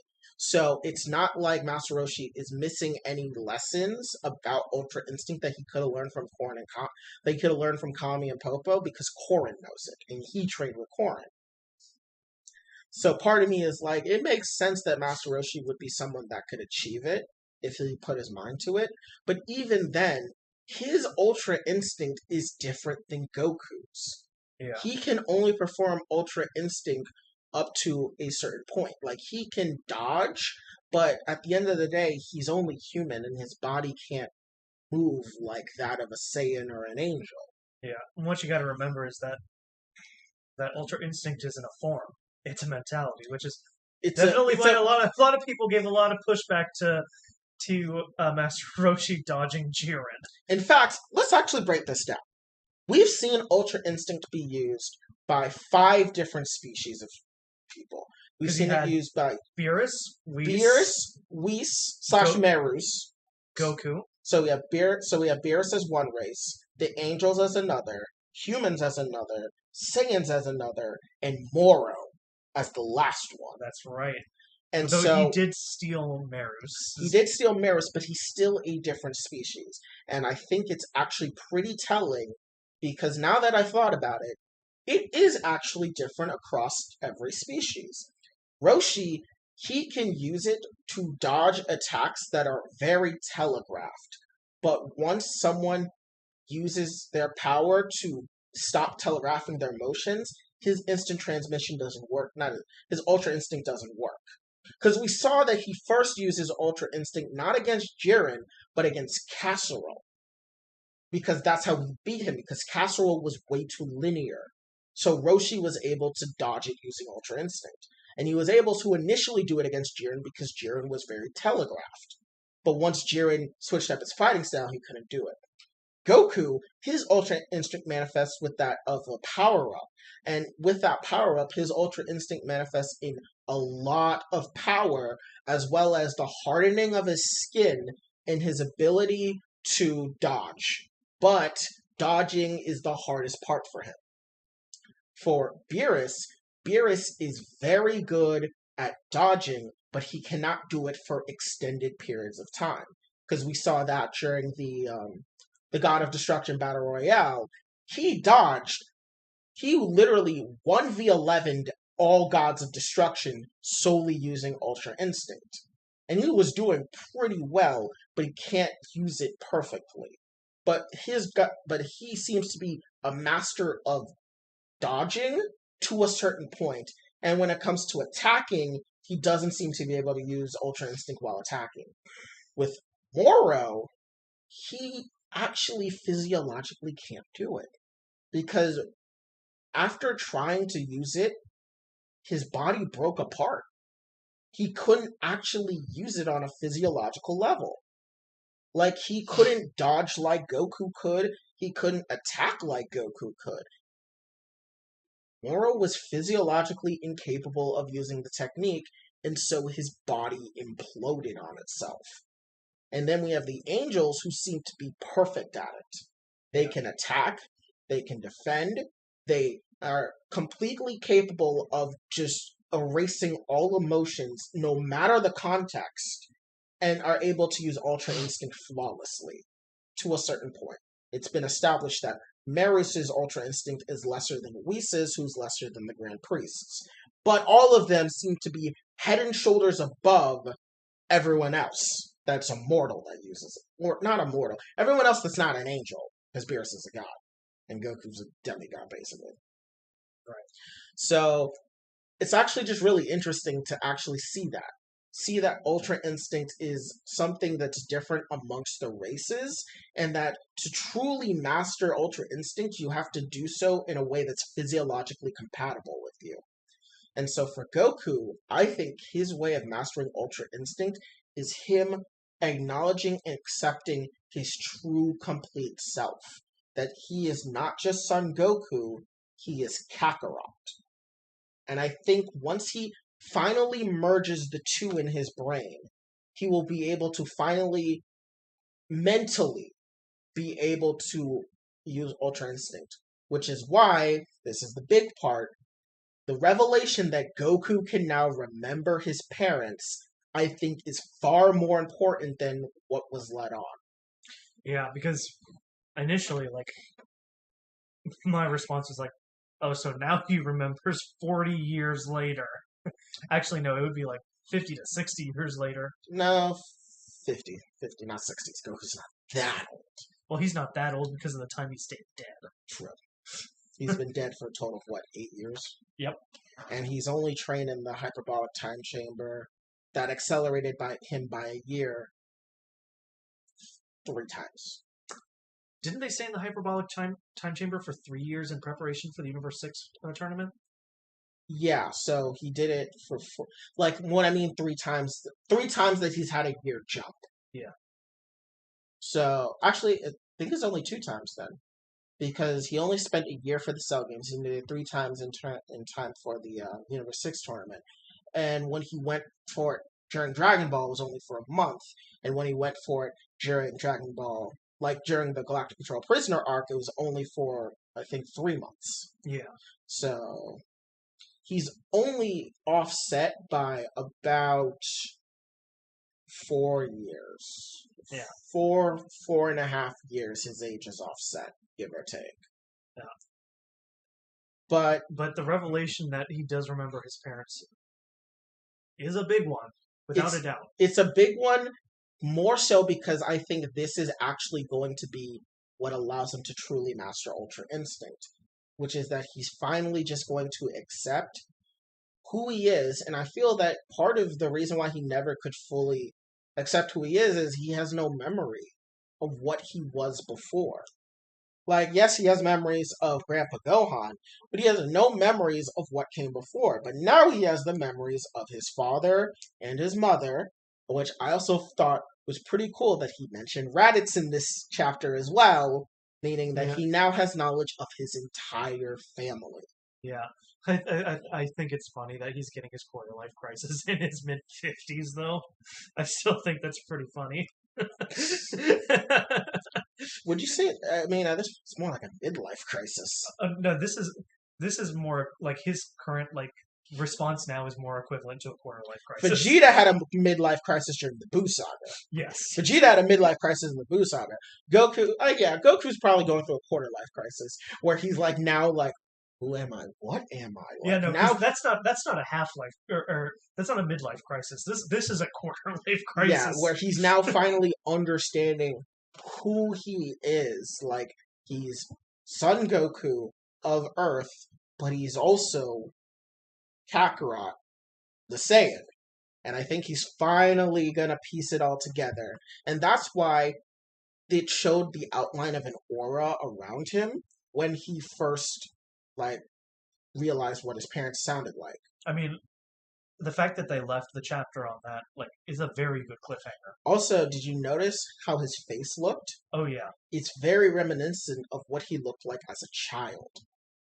So I think this is all really good, and in my opinion, this is probably some of the best. This arc as a whole, in my opinion, this arc and the Galactic Patrol Prisoner arc, in my opinion, has been some of the best storytelling that we've gotten in Dragon Ball. I mean, between Dragon Ball Super Broly, the Galactic Patrol Prisoner arc, this arc, so far we've been getting very solid storytelling and character development world building. Ever since the disappointment that was the manga version of the Tournament of Power, it's been nothing but up. Yeah, especially because that was rough. Yeah, and I really like that we're getting this more deeper characterization, which is why I'm actually having higher and higher hopes for Dragon Ball Super Superhero, because I think we're finally going to get an even better characterization of Piccolo and Gohan. Yeah. Because Piccolo is, of course, one of the 2 best written characters in all of Dragon Ball, the other being Vegeta, because their arcs were redemption arcs, which are obviously some of the better, most easily, audience-catching character arcs to write. So, obviously, Piccolo is very well written, but I think it's going to be interesting to see how Piccolo can develop now that he's been firmly established as a good person for like the better part of like 25, 30 years. Yeah. And it would be really interesting to have a Gohan story that isn't centered around Gohan, you're strong. Like, I think the superhero story is less about Gohan, you're strong, and to be like, Gohan, you're a dad. Which we've only gotten hints of that story arc through the filler episodes of Super. Yeah. But I digress. Back to the chapter at hand. This is some of the best storytelling, and I really like. It's really just interesting statement, but Monito's like, by all accounts, this scouter belongs to you, Goku. And I think it's actually pretty interesting that Goku actually now has an heirloom from his father. Yeah. That's actually really interesting. I want him to wear it in the next episode, not gonna lie. I kind of do want him to wear it. Like, I think it'd be really cool. Like, my ideal Goku would be a Goku who wears his End of Z clothing, has the power pole, while riding the Nimbus cloud with a tail wrapped around his waist and a scouter. Like, it would be the true embodiment of everything Goku. Like, obviously, he got the power pole from his grandfather. He has the Nimbus cloud as the sign of his pure heart. He has the Saiyan tail. He has the scouter. He has the end of Z like outfit where he's truly progressed from student to master. Like, that would be pretty cool. Yeah. And then one last thing is that we finally figure out what the hell oatmeal is. Yeah. In fact, yeah, we actually do see Oatmeal does have a body, because, I mean, I've been theorizing for a while that Oatmeal was going to take over 7-3's body, which could still happen because his body's still on the ship. It's still on Elect's ship. Like, his body's still there. It's still a thing that can be taken. And if not just taken, 7-3 will just regrow, and I doubt he's going to be like, oh, word, I'll just work for the heaters now. I mean, actually, maybe, because Moro did eat him. But, 7-3 is still actually pretty fucking dangerous, all things considered, considering he still has Moro's power in his memory bank. Yeah. So, like, I'm kind of expecting 7-3 to appear again. If not as Oatmeal's next body, as just, hi. Oh god, imagine if he shows up for the final fight and takes Gas's abilities. And then the Oracle Fish is like, that is the strongest in the universe! And we're all just to like, tie the previous arc with this one. it was 7-3 all along, and it turns out it's like poetry. It rhymes. Don't pull up that quote. It's like poetry. It rhymes. The arc began with 7-3. It will end with 7-3. But okay, shitposting aside, though, the chapter does end where they're Vegeta, Goku, and Monito and Granola's corpse, pretty much, are listening to the audio logs of Bardock's fight with Gas, because they believe this will glean some type of like advantage, because ultimately, Bardock did beat Gas when he awakened, despite the fact that Bardock was significantly weaker. Yes, and it's even shown in this chapter that despite Bardock having the advantage as being a more experienced fighter, he doesn't have the power to actually dent Gas, which makes me wonder, what is it? Because I am firmly confident it's not Super Saiyan. Yeah. Oh, without a doubt. It can't be. I'm firmly confident it's not Super Saiyan. So the only thing that I can think of is that Bardock becomes like a master level strategist, or, and I'm half memeing with this, he's actually a genius scientist. He sciences his way out of this shit. I mean, what? I mean, th- what a time to do it. Sure, why not?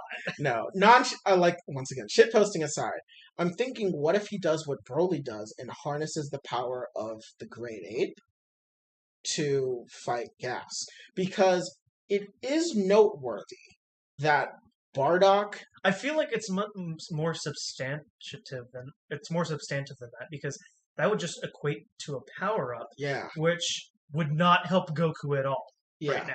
The reason, no, but what I'm thinking is that he uses his power of Great Ape because, in my opinion, Bardock controls his Great Ape form. It was hinted at back during the Bardock the Father of Goku special, where he says he remembers the mission to Kanasa, while the rest of them don't. They don't remember killing the people of In Kanasa. fact, they actually point out that Bardock is special because he actually can remember. Yeah, he says, I remember what we did, while the rest of them don't. So a part of me is wondering, what if that is what Bardock uses to take advantage of Gas? Because it was noted that Gas previously cannot, and they even hint at this again with Maki, where she says that she'll transform to try and kill the weakened Vegeta and Granola. But Alex says that she can't do it because she can't control herself. I'm thinking, what if Bardock takes advantage of the fact that Gas couldn't control himself? But the only problem I have with that is that Gas can control himself now. So I have But to. here's the thing. Here's the thing, is that I think I see where you're going with this, and maybe it's something a little more emotional because we did see a bit of emotional vulnerability in this chapter with Gas. Yes. So maybe it's emotional vulnerability Yeah. Like, it has to be some form of. because it can't be just a power up. It can't be a power up, nor could it be that he attacked another one of the heaters to get Gas to stop.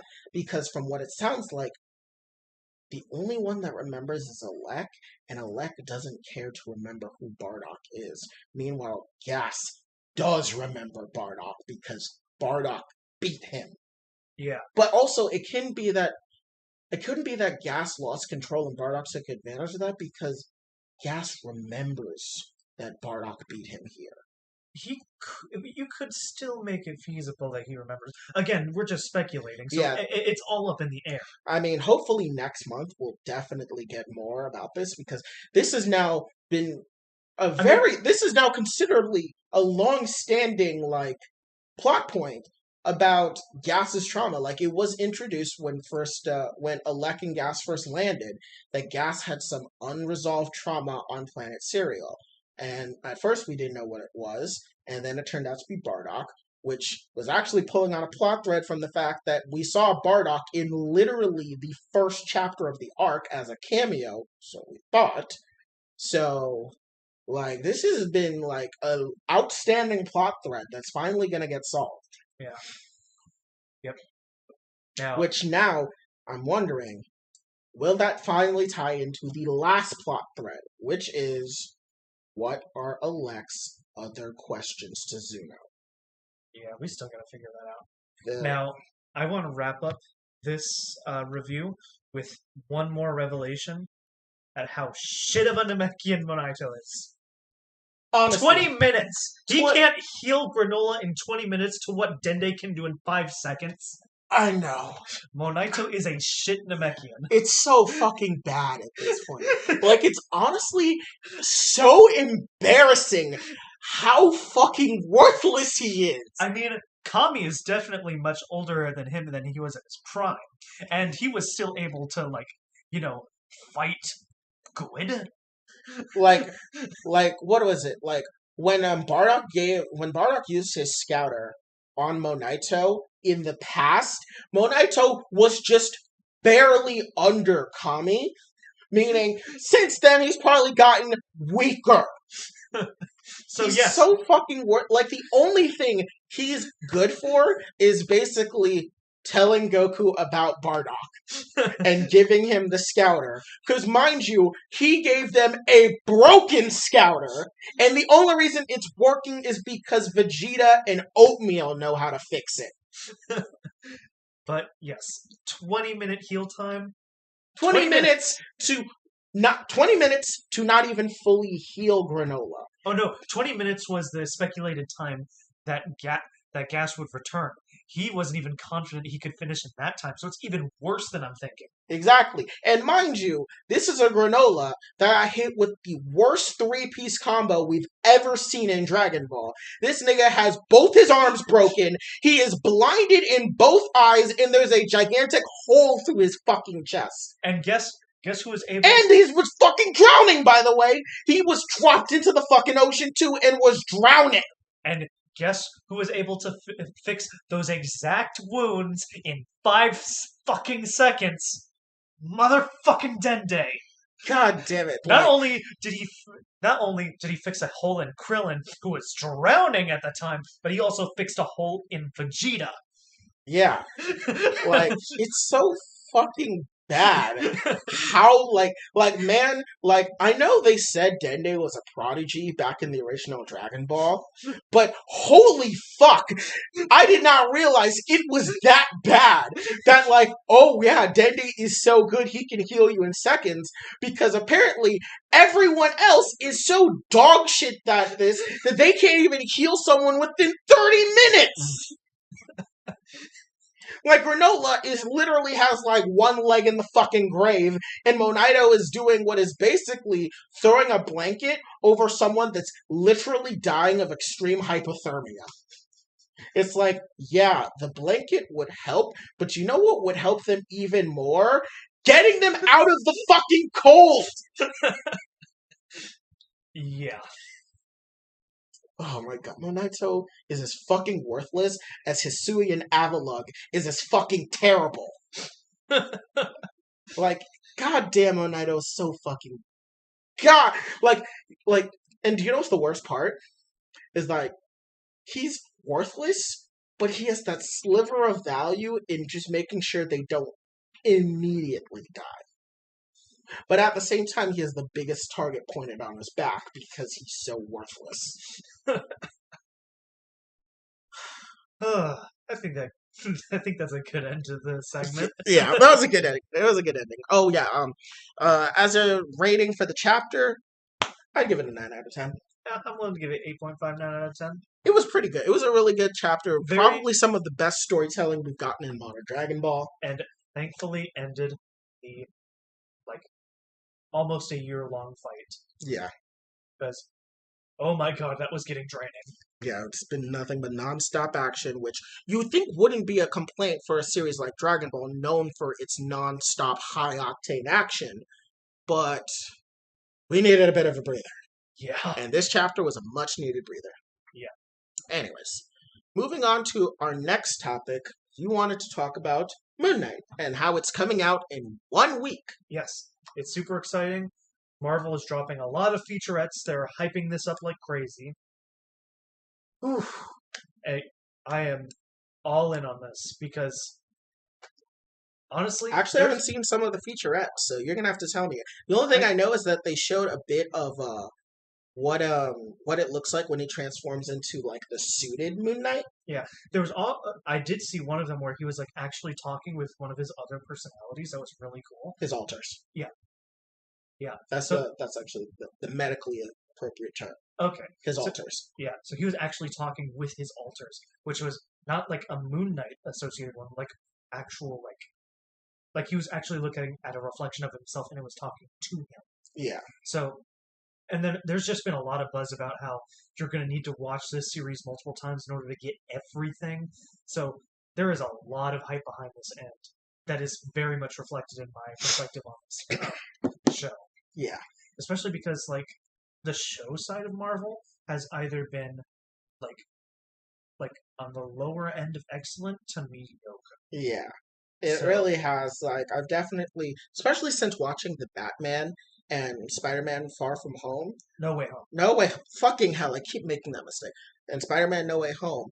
I've realized, looking back, the previous Marvel Disney Plus stuff just is kind of mediocre. Because let's go through all of them. Because Loki, great. Loki, in my opinion, has retroactively become the best one.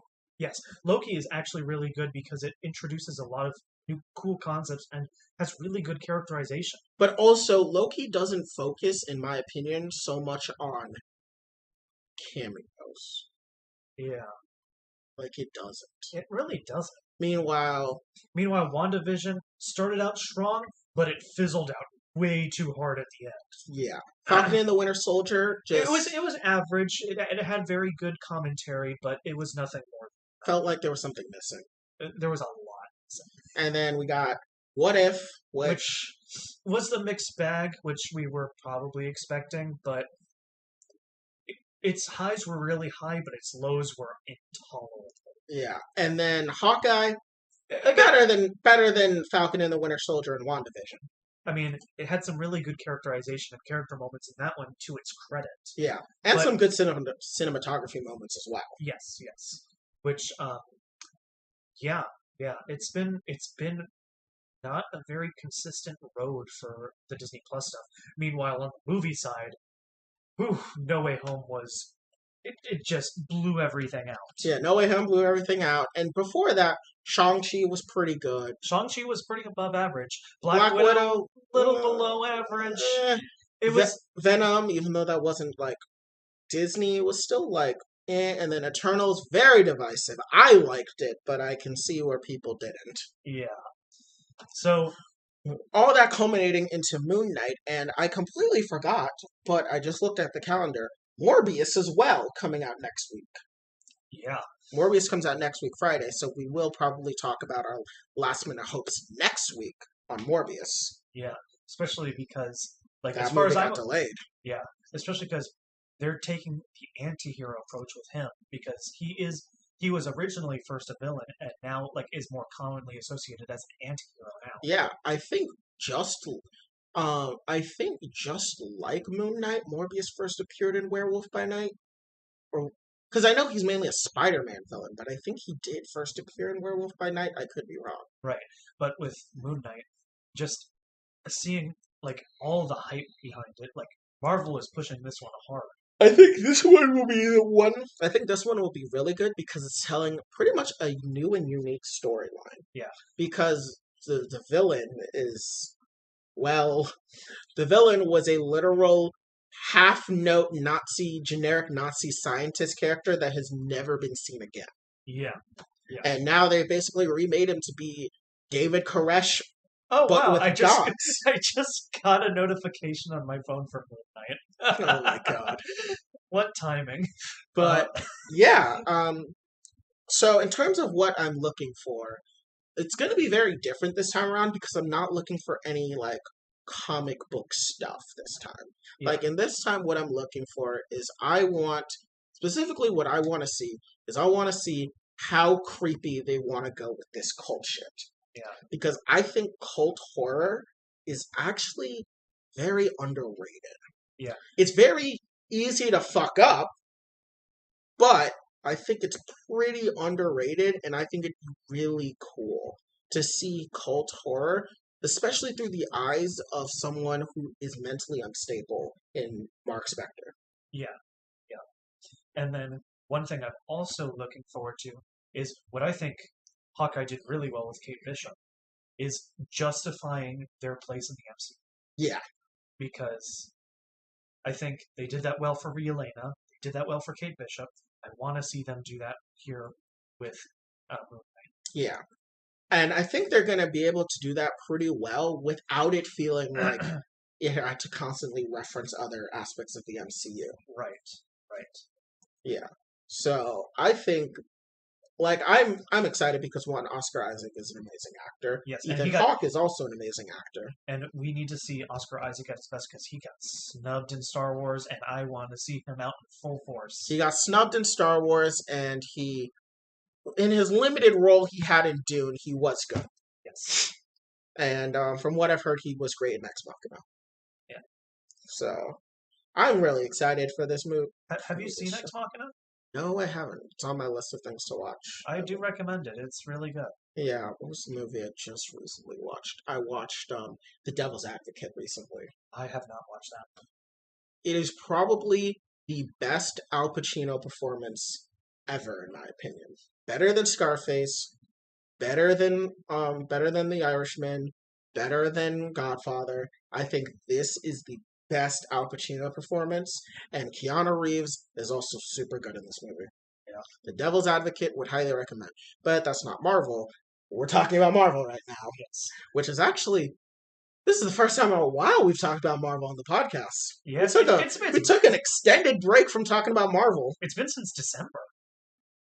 It couldn't have been December. We talked about Spider-Man Yeah. in the new year, though, because we had to do the recap Oh yeah, that's right, because we took December off. Yeah. because I got COVID.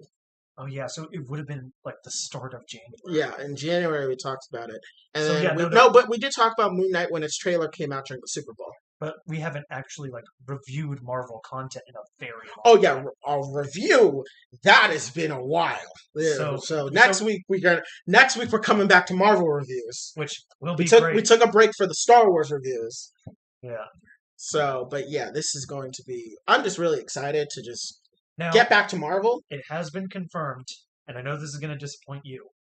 This is a 6-episode series. Fucking why? Why do they insist on kneecapping themselves by 6 episodes? I am thoroughly convinced at this point that 6 episodes just is not enough to tell the stories that these creators want to tell. Yeah, like we had this complaint with both Book of Boba Fett and with Hawkeye.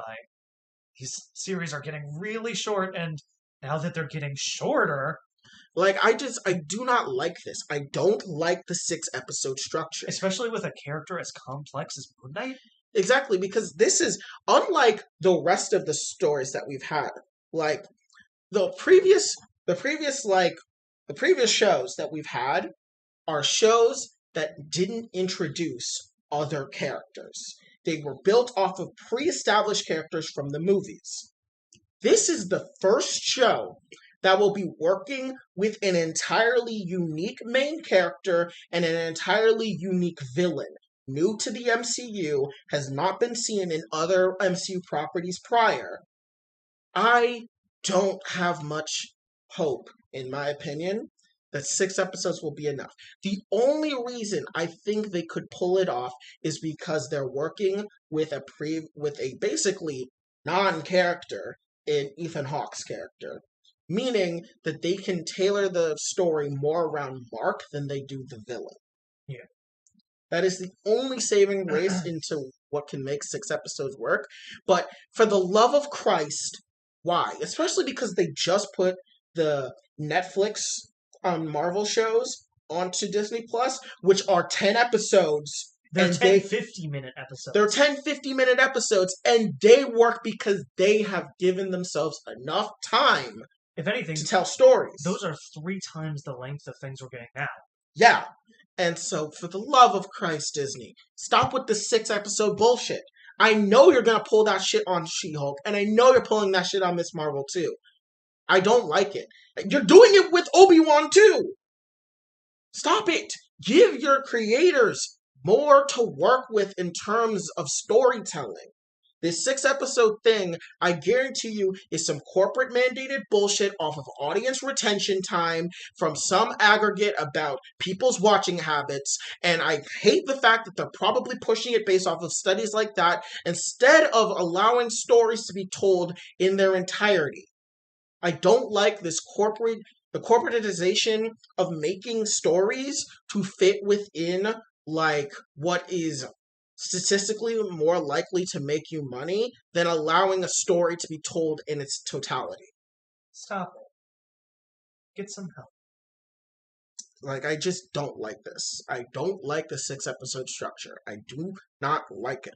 I will have hope that they could potentially let it work and that the story can be told in 6 episodes, because it's not like no story can be told in 6 episodes. I mean, hell, 6 episodes is still longer than a movie. Exactly. The problem is just, typically we've seen Marvel, and not just Marvel, Disney as a whole fail. It's like just look back at our Book of Boba Fett reviews. We've complained about how short the series was and how that kneecapped the series. Yeah, I mean, there's a reason why some of the best Disney Plus exclusive stuff has been the Star Wars series that ran longer for 6 episodes. Both The Mandalorian, Clone Wars Season 7, and The Bad Batch all ran for longer than 6 episodes, and because of that, they were able to tell clear, concise, full stories. Yeah. So, disappointed, but I'm going to at least have hope that they can still tell the story they want to tell. Yeah.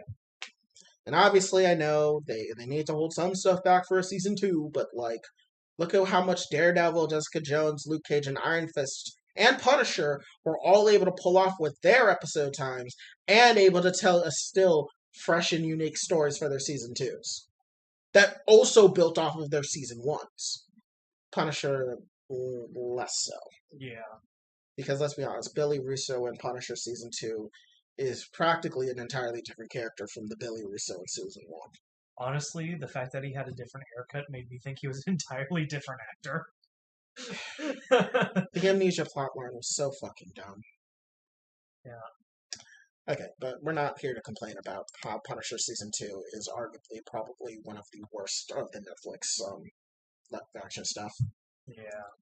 I mean, yeah, I was about to start talking about how they literally had an ex-neo-Nazi as one of its main heroes, but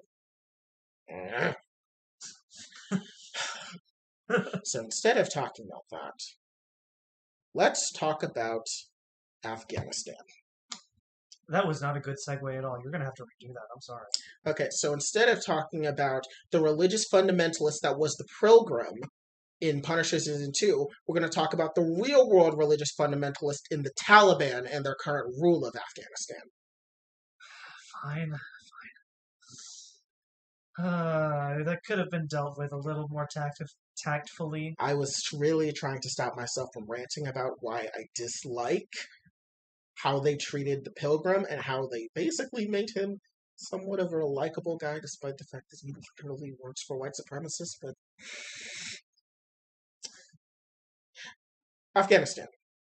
Yes. So let's go ahead and move on to our political segments for today, which we only have one, mostly because our media segments ate up so much time. And also because there's not a lot in the news that we feel like we could talk about and bring a unique perspective to, considering it's all things we've discussed within the past 2 months. Yeah, as far as things that are happening in news right now, you've got the Supreme Court hearing, which we talked about last week.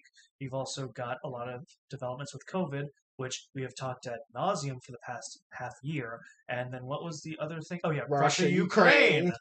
Yeah, more people are dying, so that's the only update we can give, and we can't really give much more nuance that we haven't already given. Yeah. So let's bring up this, because this is an old one, but it's something that we haven't talked about and would like to get our opinion. I think the last time we talked about Afghanistan was when they pulled out before we started the podcast. Yeah, they did. Okay, so wow, this is our first time talking about the Taliban? Yeah. Damn.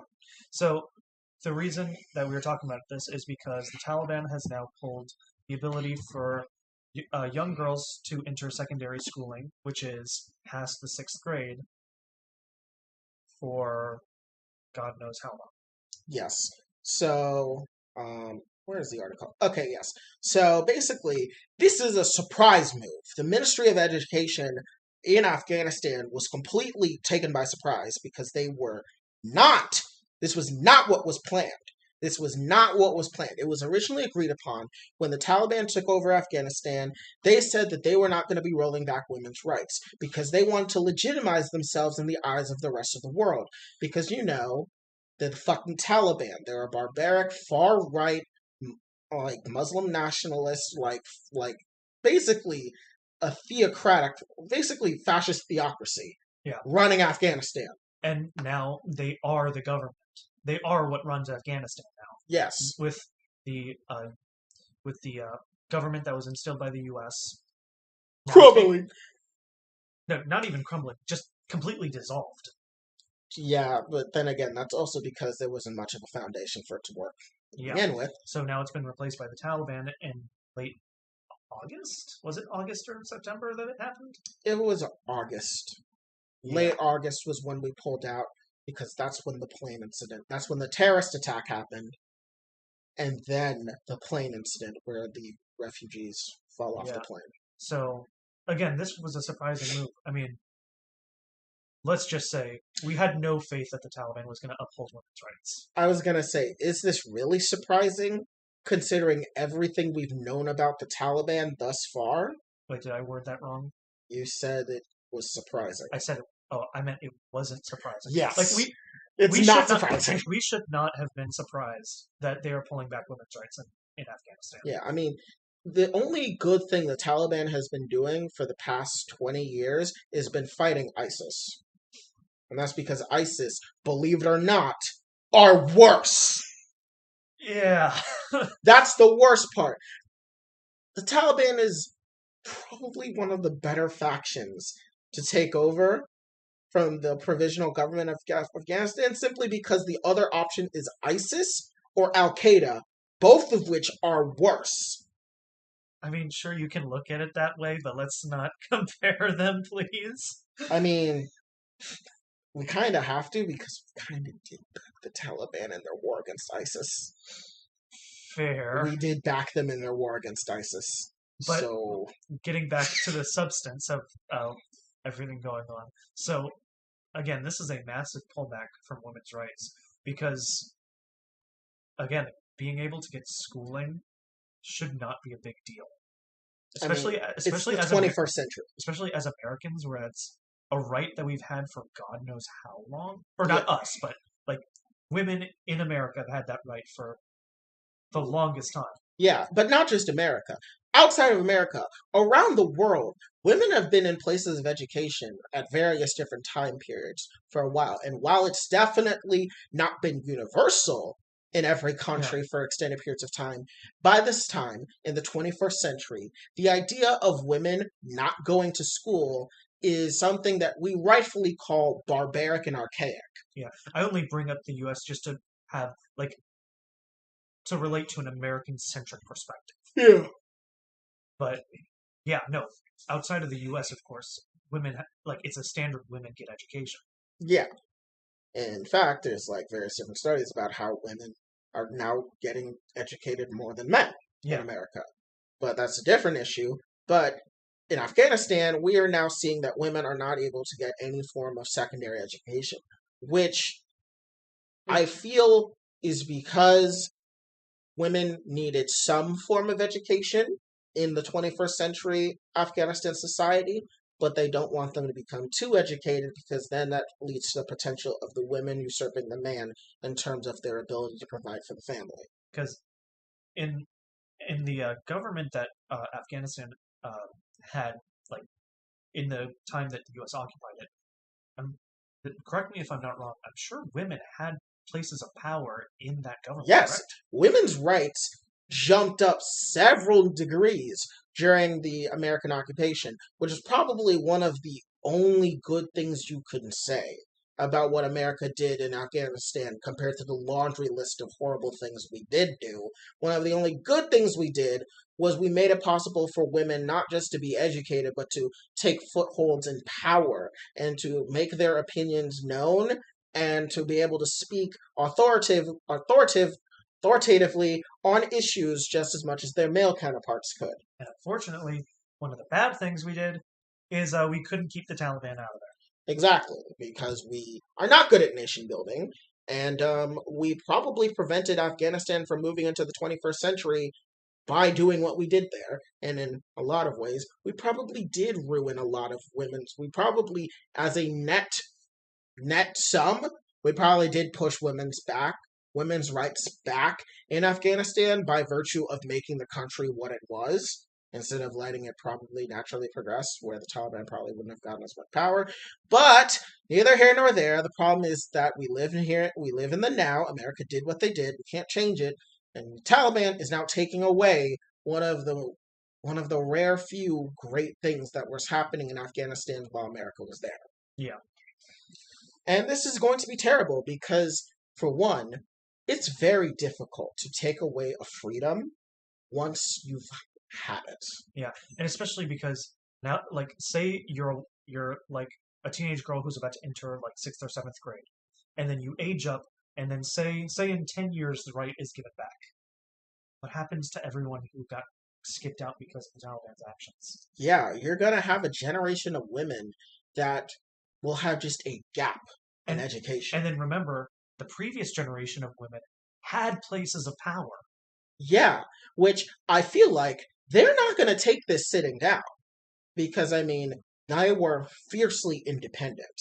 They were very much fiercely independent. They were leaps and bounds more free than the previous generation, and it was something that was worthy of being noted, and something that was worthy of being noted, and it was something to be proud of, that they were, for some of them, some of the first women to truly be able to say that we are becoming independent. And now it's being ripped back, and I don't think they're going to take it lying down. And I also don't think the men in this country will take it lying down. Yeah, because ultimately, men and women should be educated as a whole because it's a greater net good for the country as a whole. I mean, why why do we like think about it? Why does the US educate its population? Do What's you want the actual answer, or do you want the nice answer? the economic answer? The economic answer is that we educate our population because eventually they'll become skilled enough laborers to give back to us economically. Exactly. That's the answer I was looking for. Okay. I was going to say the real reason we did it was because we had to find a way to stop children from becoming child slaves and dying in industrial accidents. But you understand where I'm getting at. Yeah. Like the economic reason we educate our population is to make our population more productive. Yes. And so now removing women from that's going to be a net negative for Afghanistan because of their theocratic beliefs. Yes. But then again, fascism does not care for economics because fascism is not an economic ideal. Bigotry does not work economically. And so this is mainly just because they want to appeal back to a time where men ruled and women were subservient, and they are now in a position to do that. But I don't think it's going to be as easy as it once was. I'm not saying that they are going to face such pushback that they're going to immediately repeal this, but I wouldn't be surprised that people start, like protesting a bit about this. Yeah. Or protesting as much as they can under the rule of the Taliban. This whole entire thing just makes me sad about the fact that we really did just fuck up this country so terribly that they are now in a situation like this. Yeah. Like, this is like when people talk about American imperialism this, American imperialism that, they never actually talk about like true damage of that. This is damage from American imperialism. Yeah. The fact that we are having a generation of young women in Afghanistan losing the right to learn because their country is currently under a fascist theocracy, that we're only able to take power because we, the imperialist country, completely destabilized not just the country, but the entire region.